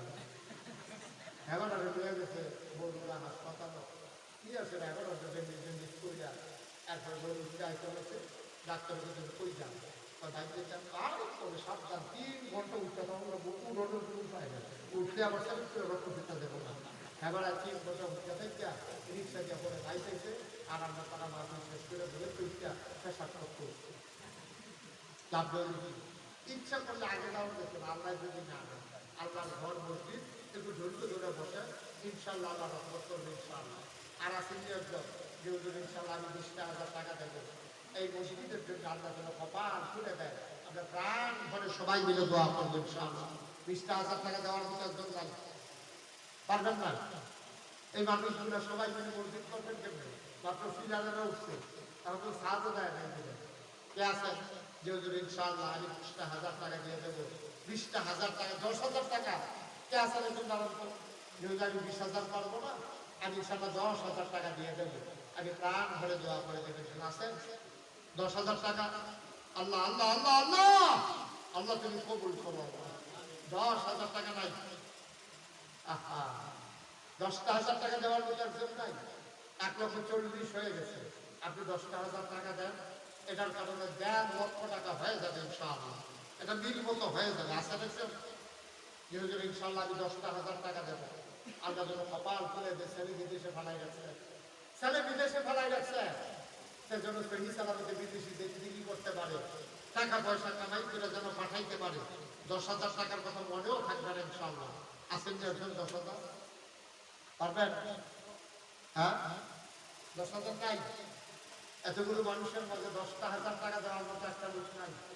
আল্লাহ আল্লাহ তুমি কবুল করো। একটা লোক আমার দরকার, 10,000 টাকা নাই? এই ব্যাংকারটার ভিতরে 10,000 টাকা দিতে পারে একজনও পারবেন না? হ্যাঁ আমি তো চিন্তা করতে আসছি চেয়ারম্যান সাহেব কয় না গেলে চেয়ারম্যান সাহেব মনে করছে যে অন্যরা কই আনলো, আমি তো কয় আমার তো আছে এটা তো কইছেন। আমাদের চেয়ারম্যান সাহেব জনাব মোহাম্মদ কি নাম আব্দুল খালেক মুন্সি সাহেব, আমাদের চেয়ারম্যান সাহেব, জনপ্রতিনিধি, জনরঞ্জিত চেয়ারম্যান, মানুষের ভালোবাসার চেয়ারম্যান আব্দুল খালেক মুন্সি, উনি দেবেন 10,000 টাকা। বলো মারহাবা। কবুল করো, মঞ্জুর করো, মনের আশা পূরণ করে দাও, দানের হাদিয়া সোনা মদিনায় পৌঁছে দাও, কামাই রোজগারের রহমতার বরকত দিও। তুমি ইজ্জত দিছো, চেয়ারম্যান বানাইছো, জান্নাতের ভিতরে তুমি মাওলা মর্যাদার জায়গা দিও গো আল্লাহ। দুনিয়ার ভিতরে যেমন ইজ্জত দিয়েছো, কিয়ামতের ময়দানে তোমার বান্দারে তুমি মাওলা শরম দিও না। আবার চেয়ারম্যান দিল 10,000, হয়ে গেল 1.5 লক্ষ টাকা। কে আছো লাভ দিয়ে দাঁড়াও, হুজুর দোয়া করে দেন, আমিও দিয়ে দেব 10,000 টাকা।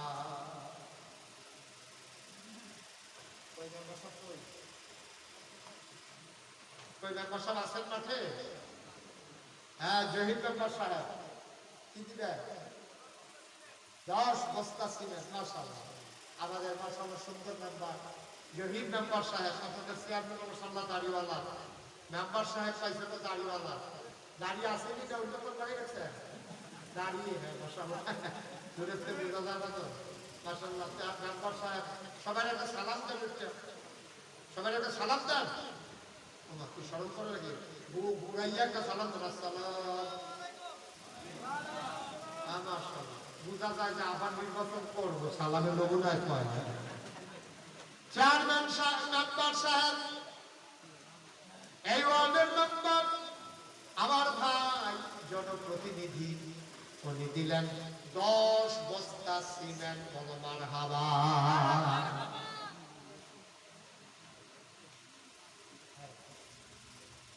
মাশাআল্লাহ, চেয়ারম্যান সাহেবের ওয়াইফ কি আইফ,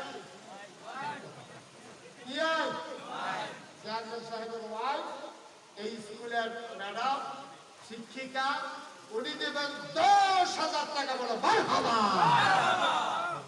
চেয়ারম্যান সাহেব সমান সমান হয়ে গেছে, এই হিসাবে চেয়ারম্যান সাহেবের 20 লাগে। লাগেনি, লাগেনি। মহিলা মানুষ উনি যদি 10,000 দেয়, চেয়ারম্যান সাহেব হিসাবে কত দেওয়ার লাগে? আচ্ছা, উনি এটা চিন্তা করুন, আমরা আগাইতে থাকি ইনশাআল্লাহ। মারহাবা পায় না? ম্যাডাম দিছে 10,000, হয়ে গেলে 1,60,000। আর ওদিকে আমরা মেম্বার সাহেব দিছে 10 বস্তা সিমেন্ট। আর কেউ আছে? আমরা এটা ইনশাআল্লাহ আমাদের একটা চিন্তা ছিল যে আল্লাহ অন্তত 2 লাখ টাকা যদি একটা মিলাইতাম পারতাম, আল্লাহ যদি কবুল করতেন, আমি পেতেন না। বলে বলেন আমিন।